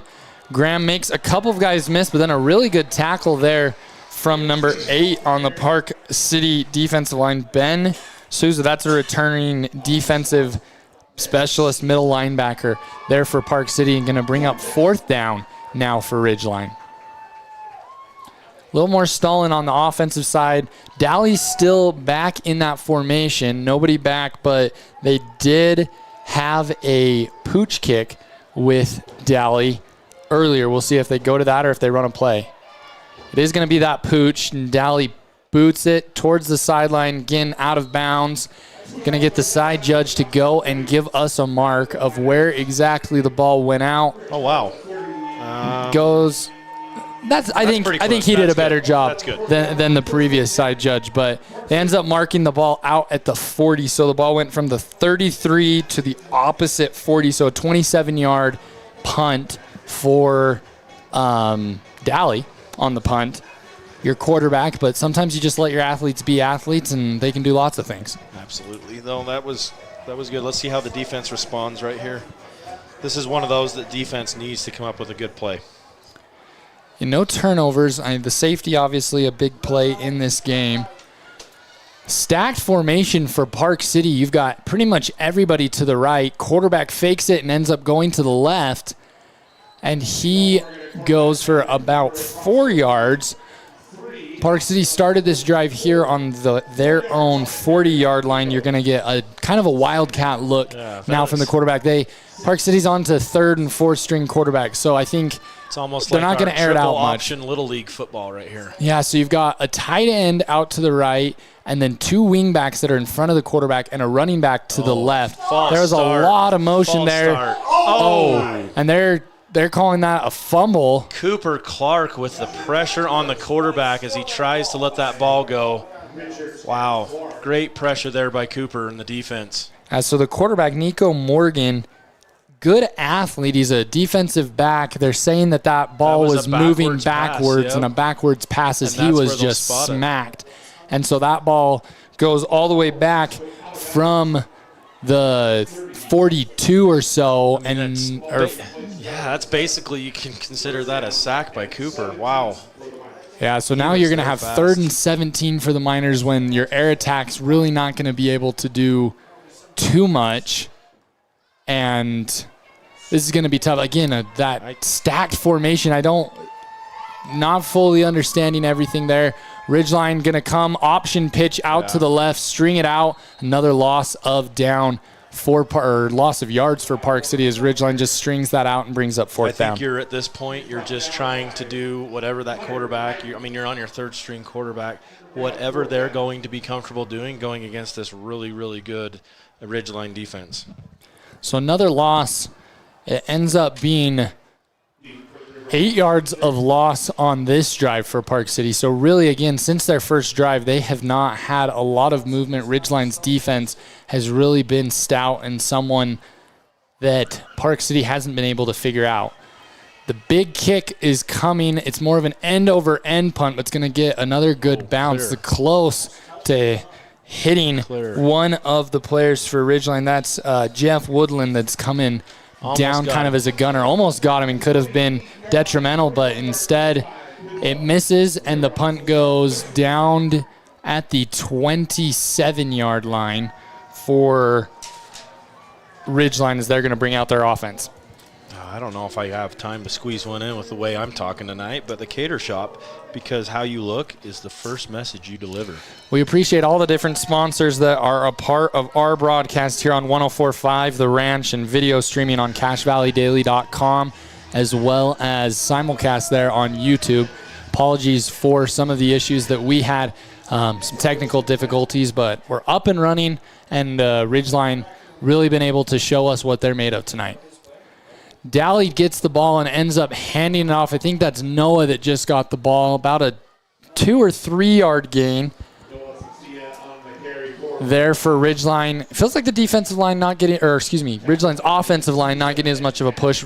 Park City's defensive line, those slants and some different pieces are getting in just a little bit more. But again, kind of been a weird vibe to this game because of just some of the momentum that's stopped and started a few different times. Absolutely. It's hard to get in a rhythm right now. Dally has a bunch trips formation to his right, single receiver over to the left. It's going to be a quick pitch out. And you're going to see Graham take off down the sideline, and he's not going to be caught. That's going to be a touchdown for Ridgeline. Just a quick pitch out to the side. 70-yard touchdown for Graham Livingston. Down the sideline, makes a couple guys miss, and 70 yards later, house call. Yeah, it's that speed is just so fun to watch in person. I mean, it's just like how fast he catches the ball. It's just catch it and he's gone. It was kind of fun to watch right after he scored, watching the Park City faithful here. Every one of them just kind of turned to each other like, holy cow, what did we just see? Whoa. Yeah. Yeah, that is track speed. Yep. That's not football speed, and that's why he's a D1 recruit and is committed to school down south. To your BYU Cougars? Maybe. We'll see how good they are this year. On to kick the extra point is number 2 for Ridgeline, Braxton Perry.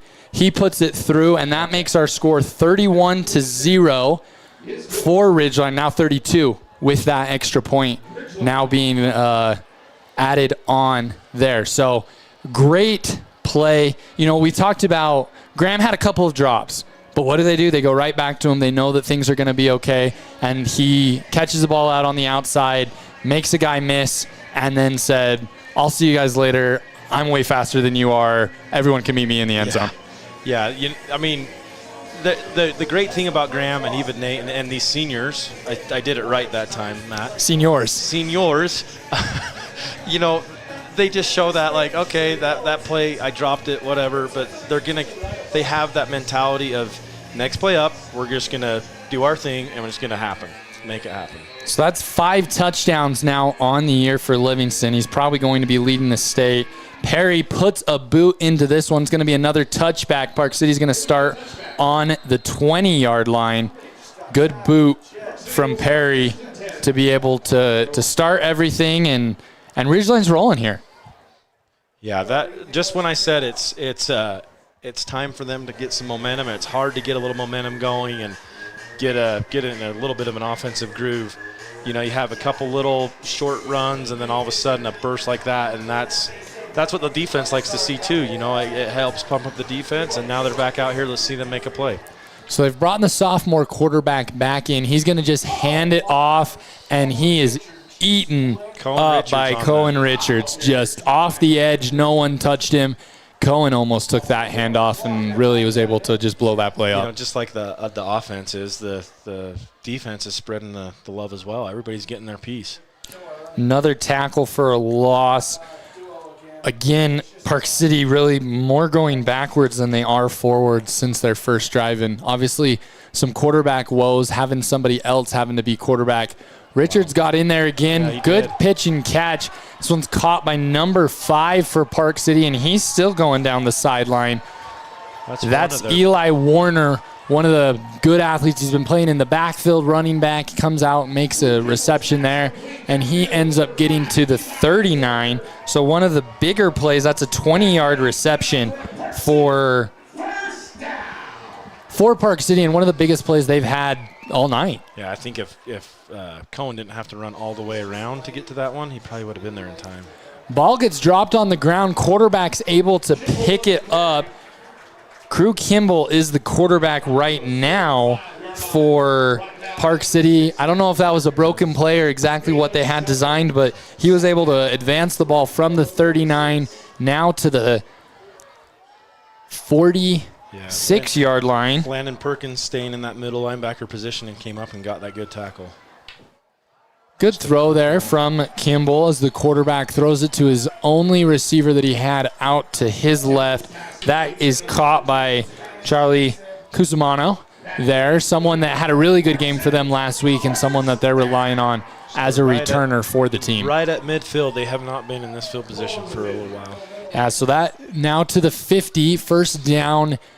A little bit of a low snap. There's going to go to another quick little route to Cusimino over to the side. Ridgeline's defensive backs there, but got a little bit of a soft cushion and able to make the catch and down 8-yard gain. They're kind of just exploiting the fact that they've got a single receiver up to the top. He's kind of just running a quick little 5-yard out and then getting up. There he is again. Same little hitch. Yeah. They're just going right back to the well. So, yeah, they're just keeping everything underneath them right now, but look to see that change here.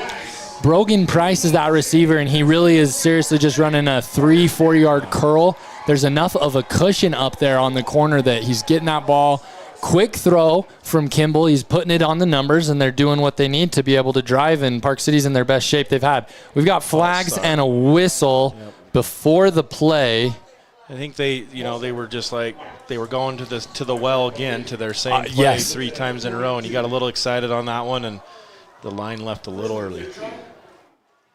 So that's going to move the ball back from the 37-yard line to the 42-yard line with the penalty. Still trips over to the right. Kimball in the shotgun. He's got a running back off his right hip. Quick hitch. It's going to be picked, and that's going to be 6. That's why you sit on that. They've been sitting on that, same play. That's a pick 6 for Ridgeline. Perry makes the catch, and he just went 62 yards for the touchdown. Flag comes in late. Probably a little bit of a celebration, but Braxton just makes a great play. They've been running a hitch. That one kind of felt like they were trying to do a hitch and go, and quarterback receiver weren't on the same. Braxton just sat right on that, hit him right in the gut, and there was nobody that was going to stop him. Knowing the Ridgeline defense, and I think they were just luring them into that play again, and Braxton read it perfectly, and just nobody even close to him after he caught that ball. So Braxton Perry makes the big play on the defensive side of the ball. Ridgeline gets 6 more points on the board, bringing their total to 38. We've got 4 minutes and 35 seconds left in the third quarter. Referee talking to the Park City coaches. After the touchdown, they're calling it an unsportsmanlike penalty on Ridgeline. It will be enforced on the kickoff. So rather than kicking from the 40, Ridgeline will be kicking from the 25. But we've still got just a traditional PAT attempt here. And Perry trying to just catch his breath so that he can put this one through after his long PAT or INT. What I was going for. Pick 6, INT, took it to the house, and now he's going to put another point up on the board for Ridgeline. Kick is up. Good rush in from Park City, but just a little bit late. That kick is good, bringing our total to 39-0 for Ridgeline against one of the better teams here in 4A. So Ridgeline really showing what they're made of and bringing their best tonight to really put the state on notice that, hey, we're ready to go and we're serious this year. Yeah, this is when the game's starting to get a little bit out of hand. We're still, what are we, 4:30 in the third Yeah, so we'll get a quarter? running clock now with a 35-point lead into the second half, right? But this is what Ridgeline wants to do. They want to make a statement with every single game. So because of the penalty, Ridgeline's going to be kicking off from the 25 rather than the 40. So everything's going to have to move up a little bit. You'd expect Park City to be able to get a little bit of a return on this. They've got a couple of returners back. They keep 2 back. They're going to stand at about the 10-yard line and they're moving now up to the 15-yard line to receive. So Park City with 2 on the 15. They've got 2 more in between the 30 and 35, an additional 2 on the 50, and then 5 across the front at the 35. We're going to just get a little squib kick from Ridgeline, and Park City's going to end up just diving on it there. Recovered is Nico Morgan. He just hops on the ball, not letting anything more really happen, but Park City's going to be with some of the best field position that they've had here as they start on the 32-yard line with 4 minutes and 22 seconds left in the third quarter. That clock is now started because of the whooping. Can we say that? Yeah. Ridgeline's laying it on thick, so 39-0. So you're going to get a running clock here. Quarterback takes it back. Ball is almost intercepted there. So close by Ridgeline. Clark was right there, had it in his hands, and as he hit the ground, the ball popped out. So unable to make the play, but right place, right time, and that's stuff you want to build off of. Yeah, Cooper read that one perfectly, went just missed it, and he had another 6 on his mind there. Crew Kimball still in at quarterback for Park City. That's the third string quarterback. You've got one up to the top, trips to the right. They're going to hand it off to the running back. He's got a lot of room here on the right side. Brought down by the safety. Yeah, Colton Clark on the tackle with Jeff Woodland. Yeah, Osario there, the running back for Park City, able to get a good run. And he just moved the ball from the 32 out to the 50-yard line, which is good for a gain of 18. All right, I got a final score for you. Springville 27, Green Canyon 9. Final. Springville's a good 4A team there. Are they 5A? They might be 5A. We'll have to look at some of those pieces. But unfortunate to have Green Canyon lose. That looked like another false start, but still got the play off and just threw the ball away. A little bit of movement there on some of those pieces. And Granger 54, Logan 19 in the fourth quarter. Skyview 24, Morgan 35, 6, 21 in the fourth in that game. I just can't believe that 70 points. Yeah, 70 points for Bear Rivers. Snap. Running back's able to pick it up and get a little bit out of nothing. Loss of there. Going to be just a loss of 2. Going to be third down and 2 after an incompletion. Who did Green Canyon lose to? Green Canyon played Springville. So Springville is 5A. So it's a good thing for your RPI, and you're going to want to hope for Springville to be able to be successful this year, to be able to help boost your RPI as time moves on. Snap to Kimball. He's got a little bit longer of a hitch. He's going to throw it out to his trusty receiver there. Brogan Price out by himself. Ran a little bit longer of a hitch and able to go and get the first down. So Park City converts on 3rd and long and moves the ball to the 38-yard line now. So trying to score. Ridgeline obviously wanting to keep Park City off the board the best way can. There's nothing better than pitching a shutout. Absolutely. They're going to dig their heels in here. Kimball gets the snap. A little bit of a stutter. They're throwing it to a tight end who came across the formation, and he is smacked by 3 different Ridgeline defensive backs. Hunter Knighton and Jeff Woodland met him there in the sandwich. And Park City receiver hopped up and said, thanks, and let's keep going. So good play by him. Kimball back with a running back behind him. 2 split out to the right. It's going to be a run up the middle. Not too much, but Perkins, not 2 or 3 yard gain, but it does get him a first down to be able to keep things moving. So Osario there, the running back, goes up the middle and able to get a first down for Park City. They're getting closer and closer. They're probably in field goal range, at least for where they would attempt one. From what they're attempting, for sure. So Park City now with the ball on the 28-yard line. Snap to Kimball. He's getting rushed a little bit there by Ridgeline. He's going to take it down. High tackle. Landon Perkins with the tackle. Great stop. But nothing illegal on that. No face mask, just a little bit high, but takes down the quarterback and able to stop Kimball from getting too much of a gain. Ends up really only being a gain of 2. I think it looked worse than it really was. I mean, he had a ton of speed coming up on that tackle and just tackled the shoulder pads and brought him down. Great tackle by Landon Perkins. That finishes the third quarter.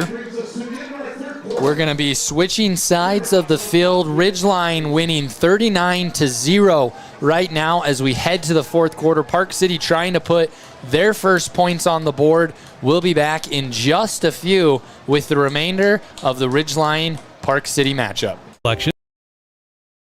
To breaking news, to photo galleries and replays of the latest games. If it's happening in our community, it's on CashValleyDaily.com and the Cache Valley Daily app.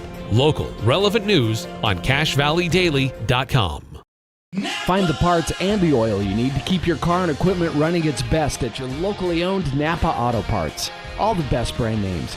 And when you need professional help, Napa can recommend a dozen Napa Car Care Centers with ASE certified technicians.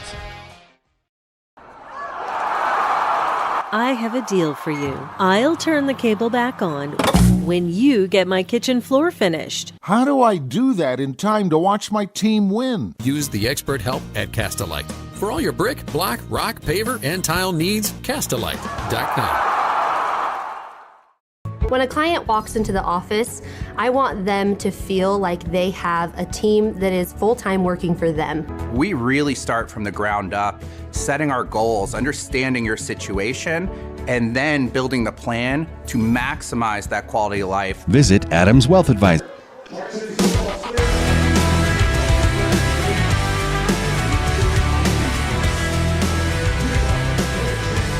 Fourth quarter here, about to start for the Ridgeline Riverhawks. We want to thank our sponsor, Advanced Heating and Air Conditioning. At Advanced Heating and Air Conditioning, you can now schedule your service call on their website, advancedheating-ac.com. Park City airs the ball out, and it's just going to be picked off by Livingston. He's going to end up catching that ball at about the goal line, takes it to the 3. So an interception there for Graham Livingston. He has probably as many picks as he does really receptions. He caught the long one, but he doesn't have too many receptions, but he's made a big play, made some big impacts. It was almost like Graham was running that route. I mean, he saw it from the very, very get-go and just came over there like it was thrown right to him on purpose. So Graham with a big pick there, going to be able to keep that goose egg on the board for Park City. Ridgeline leading 39-0. We've got a running clock with that score of 39-0 going. 11 minutes now remaining in the fourth quarter. 97-yard field in front of Ridgeline. We'll see what they can do. Dowley under center for one of the first times tonight. I formation. Give the ball to Crew Jones, who falls forward and moves forward for about 3 or 4. They're going to mark him just outside the 5, close to the 6-yard line. It's going to be second down.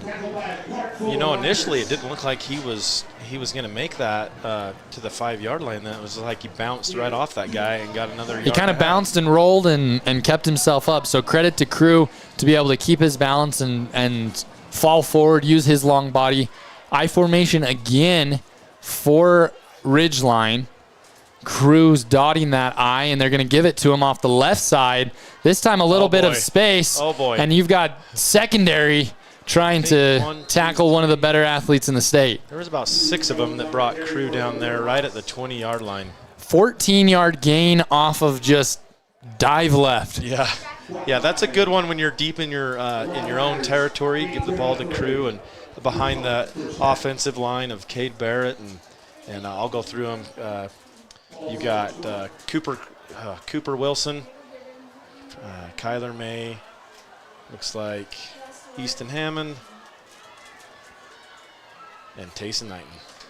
Ridgeline back into a split back formation.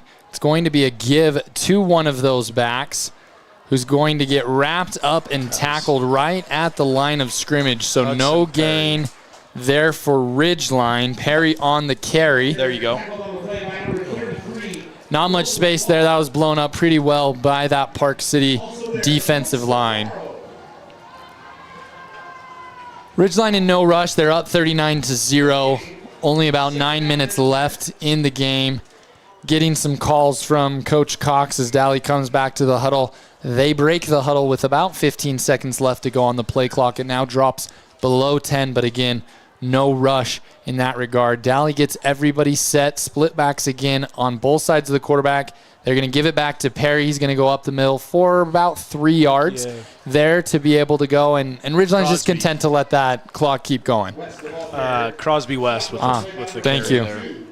Yeah, they had 26 and 28. Yeah, and it's kind of hard to see with those numbers. They get folded up, but they had both backs back there on that play. So that ball ends up going into Crosby. So you've got a little bit of split backs. Kind of an interesting fact to be able to go with Crosby, West, you've got Perry, then you can throw Crew, you can got Noah Fiafia. You've got some really good backs, and I think they've been really impressive catching the ball out of the backfield today. That was a big deal in the first half to be able to get the ball out into space and get some good momentum there. Another low snap.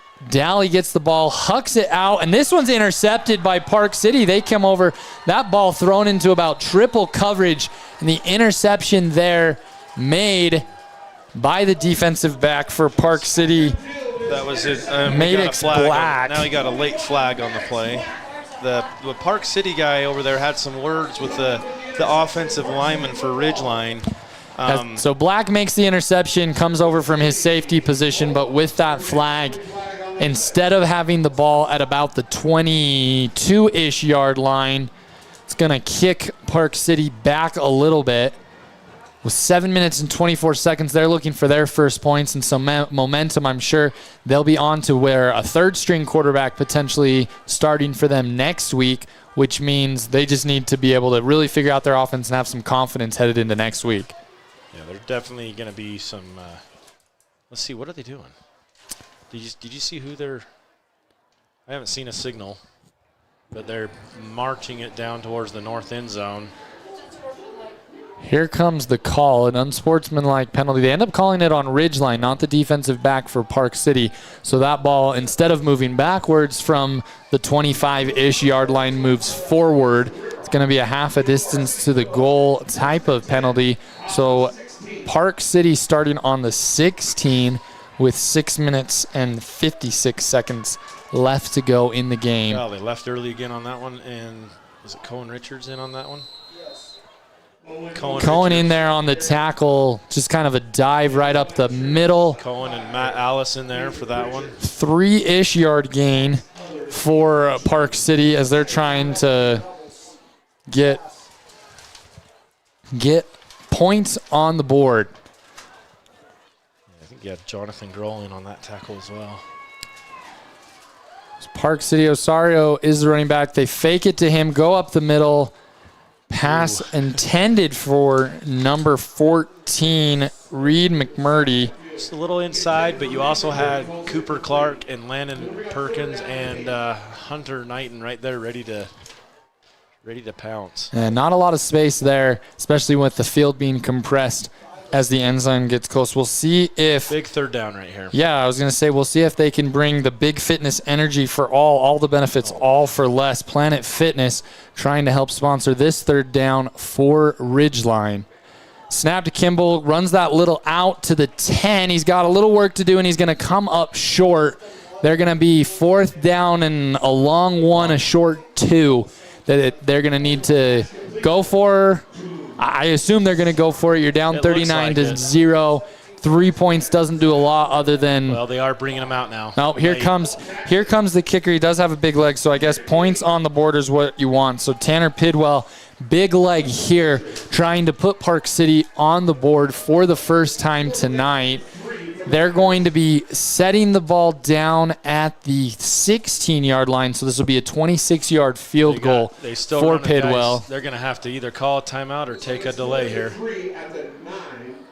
Yep. They did call a timeout. Running a couple guys late out on the field. They weren't quite ready for that decision.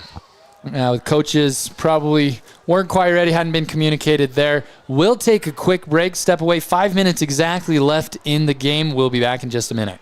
They really can put your logo on just about anything. That's what they do at the Logo Shop. Businesses, teams, booster clubs, school organizations. Call the Logo Shop and have them show you the possibilities. The Logo Shop, committed to schools, teams, and youth groups.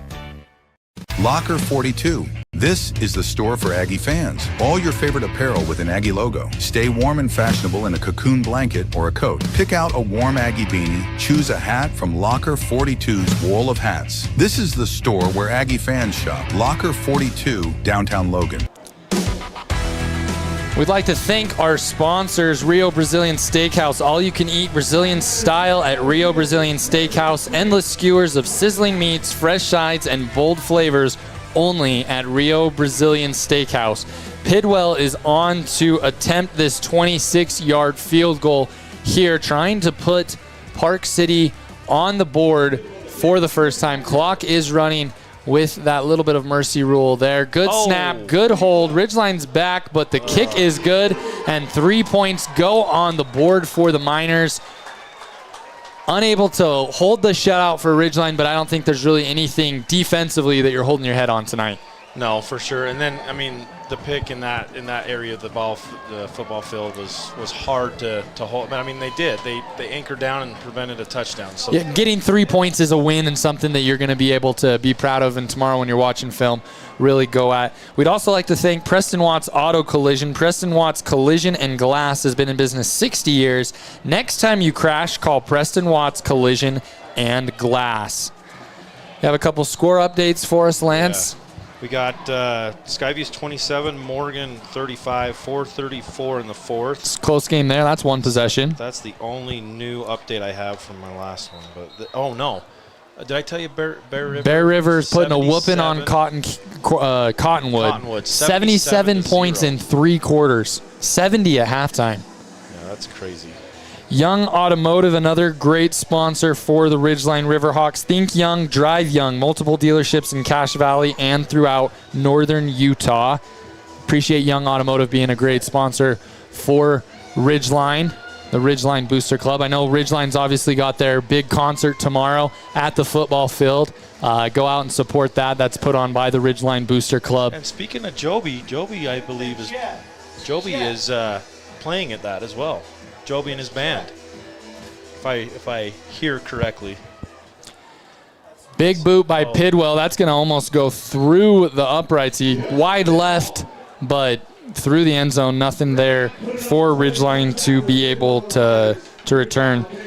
Again, thank you for joining us on 104.5 The Ranch, video streaming on CacheValleyDaily.com. Cache Valley Daily, download the app for replays and photo galleries of the latest games, plus local news and information about what's going on in your community. We appreciate them being a great sponsor and allowing for us to come down to Park City, see a great football game tonight with Ridgeline, and really impressed with the Riverhawks tonight and what they've been able to do to a really good Park City team. A good Park City team, and it's been definitely a long game. I mean, we're almost 9:40 here. Yeah, the injury, we had a 25-minute or so injury delay. Ridgeline looking to just run the clock out the rest of this game. That Noah Fia with that one. Noah goes up the side for about 4 yards, almost 5. 3 minutes and 51 seconds left. It's just a running clock. Coaches that have been up here in the booth are taking off to head down. The Patriots packed up. We appreciate Coach Zollinger being willing to join us. We miss him in the broadcast booth. But giving us the good update on the Park City quarterback. Yeah. No, it's fantastic to hear that he had feeling in all of his extremities, just a little bit of tingling, and everything they did, you want to be cautious in any neck or spine injury. So appreciate the good medical people there being willing to help and keep things moving for Park City and Ridgeline. Dally had the snap go a little high, threw off the timing between him and the running back, but he does get the first. The clock is going to tick under 3 minutes here in this game. Typically, clock would stop with a first down, but that's not happening in this case with the 35-point rule in the second half going. Timeout by Ridgeline here. Ridgeline calling timeout. We'll see. Coach Cox wanted to maybe get in a few extra people, give them a couple of snaps, get a few things ready, but we'll be back in 30 seconds. DD Auto and Salvage is going to pay you the most for junk vehicles. Get rid of your junk vehicles today. Pickup is available. DD Auto and Salvage in Logan. Call 787-1204. That's 787-1204 today. See store for details. When your car isn't working right, you just need someone who can help make your life a little easier. Cache Valley Auto Care can. Hear what people are saying online. They'll always take the time to help you understand what they're doing to your car and go above and beyond to solve your issue. Cache Valley 20, I did not see. All right, we got. Welcome back in. We're timeout there from Ridgeline to be able to get some of the other players in to be able to get some varsity minutes. You want to be able to make sure that they're ready. So Crew Cox comes in at quarterback. It's a handoff right up the middle, fighting for yards. Going to be about a 7-yard gain there for Perry. going to probably just continue. I think one more first down is pretty much going to seal the deal for Ridgeline. They're going to have a 2nd and 3 from their own 38-yard line.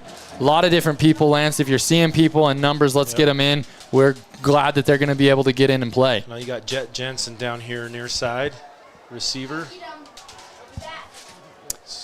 Crew takes the handoff, gives it up. They're going to be just short of the first down. Got the ball to the 40. Need to get to the 41 for the first as we tick under 2 minutes remaining. Who else are you seeing out there, Lance? We got Hayden Miller, just back from injury. He's out there. Let's see. I'm bad at reading numbers. 87 down Brock here Merkley. to me. You got Brock Merkley in the slot up there. Perfect. Ball given up the middle. That's going to be a first down there, and that should do it for Ridgeline. We'll see if they continue to run the ball or we get a little bit of a victory formation. Grady Dustin makes an appearance got quite a few different offensive linemen coming in. I think I see Soren Jensen. Let's see. Jacob Woodland looks like he might be in. Yep. 57, Jace Hansen. Receivers, we got a couple other people that you had mentioned. Brock Merkley there in the slot. It's going to be another handoff up the middle. Keeps his legs moving. Gets a gain of 1 there. We're going to need one more play before all is said and done tonight to fully put this game on ice. Boyce Mumford out there on the offensive line as well.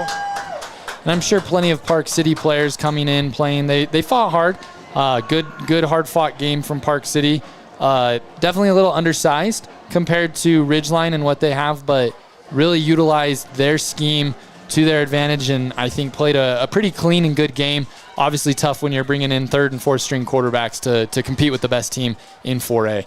Grady Dustin just in motion there and taking a knee. Take a knee victory formation. That's going to run out the clock, and that will bring the game to a close. Final score, Ridgeline 39, Park City 3 as the clocks hit 0 here in Park City. We appreciate you joining us. We'll be back in just a minute to finalize everything from the game, what we saw and what we look forward to in the coming weeks with Ridgeline Riverhawks football. The Mountain Crest Booster Club encourages you to support the sponsors that support the Mustangs. Scablin Roofing, Pool Orthodontics, Reed's Pharmacy, Airbound Gymnastics, Blue Water Construction, Midco Landscaping, and Ridley's Market. To join the Mountain Crest Booster Club, contact the Mountain Crest Athletic Department and support the sponsors that support the Mustangs. Searching for copiers and printers? Les Olson IT has what you need. Find reliable HP printers, award-winning Sharp copiers, and high-end Ricoh graphic systems. Les Olson IT. At Planet Fitness, you'll get energy without the judgment. Hi, can you help me with this? This is better. Join the judgment-free zone today for $15 a month. Planet Fitness. Big fitness energy for all. From what's happening in local political elections, to breaking news, to photo galleries and replays of the latest games. If it's happening in our community, it's on CashValleyDaily.com and the Cache Valley Daily app. Local, relevant news on CashValleyDaily.com.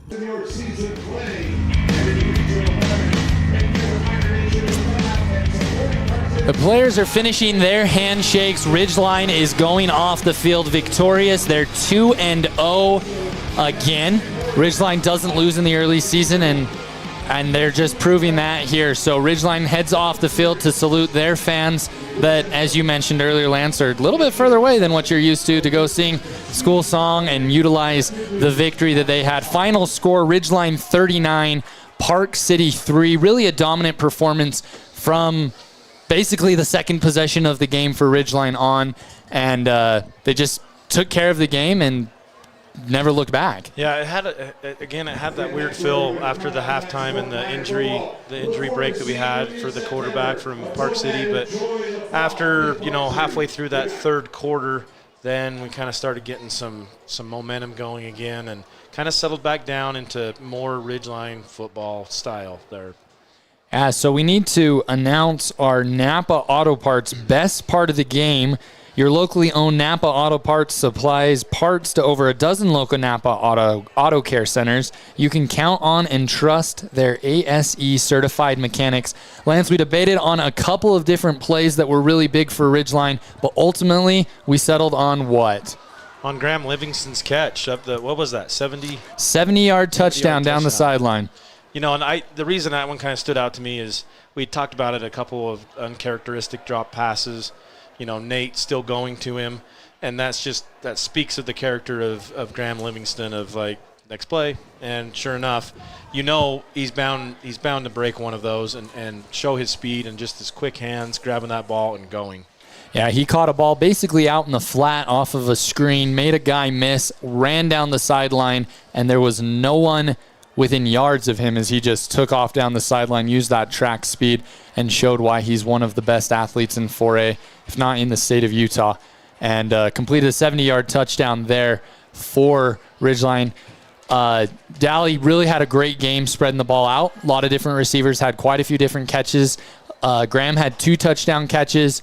You had a touchdown scored by the defense. Defense really, for the most part, pitched the shutout through 3.5 quarters. Park City ends up getting a field goal kind of in that garbage time after an interception off of a batted ball that allowed for Park City to be there. But overall, what do you think as a coaching staff they take from tonight to try to implement as they head into the season deeper and know next week they got to travel again on the road down to Brighton? Yeah, I mean, they're handling these road trips as business trips, and you know they want to have more of an emphasis when they leave the Valley that they're getting those wins. You know, they had some really good ones last preseason before going into region play, and same thing here. You know, they pick up a good win here tonight in Park City, and they're going against a good Brighton team. You know, I know they struggled the first week. I did not look up their score tonight to see what they had for their score tonight going into next week. But, you know, I know that Ridgeline would like to establish the run a lot more than they did tonight. You know, they definitely got the first downs when they needed to. I still feel like those runs, when they did run the ball, you know, you're getting 5, 6, 7 yards a carry. That's still a good night running the football. You know, I know they want to run the ball more and keep doing that and getting those first downs. So I know that's probably going to be more of a point of emphasis, running the ball. But still, like the way that Nate is spreading the ball offensively and getting to different receivers, that's been great to watch as well. But, you know, defensively, I think the defense showed a lot of grit tonight too, of getting in a few places where they had to really dig their heels in. You had Braxton Perry getting a pick six, you know, where you know fans can sit there and watch what Park City offense was doing and getting these you know 3 to 5 quick out passes out to the receiver and going to the exact same side, you know, and then watching Ridgeline's defense adjust and same coverage. Braxton was in the same coverage he had been on the previous 3 plays, but broke on the ball. You know, you got a young quarterback from Park City that's maybe like, oh man, they're just going to give me 3 to 5 yards every throw, and then Braxton jumps it and 6, you know, and that's another turning point in that game where not that there was a major turning point, but just kind of filling into that flow of Ridgeline football a little bit more, you know, between that and Graham's touchdown. You know, that's the style, that explosiveness that we're used to seeing. And you mentioned it earlier, that the high-scoring defense of Ridgeline, you know, and they got their pick 6 here tonight. Final score 39-3 for Ridgeline in dominating fashion. They'll be on the road next week. You'll be able to catch all the action on 104.5 The Ranch and video streaming on CashValleyDaily.com. We appreciate you putting up with us tonight. There have been quite a few different updates. We've got a final score here. I think that's final. Brighton beat Weber 38-31. So that's Ridgeline next week. They'll be going up against a 1-1 Brighton team. So, again, thank you for joining us. Appreciate you putting up with some of the technical difficulties and pieces and struggles that we have. And I couldn't talk. Senior. Yeah, for Matt Adams and Senior Lance Campbell, we appreciate you being part of it. The great Dave Simmons back home. So, thank you. Yeah, we miss you, Dave, and we'll be glad to have you back in the booth in no time. But, again, final score 39-3 Ridgeline. They moved to 2-0. Thanks for joining us. Enjoy the rest of your night, and that's all from us in Park City on 104.5 The Ranch and video streaming on CashValleyDaily.com.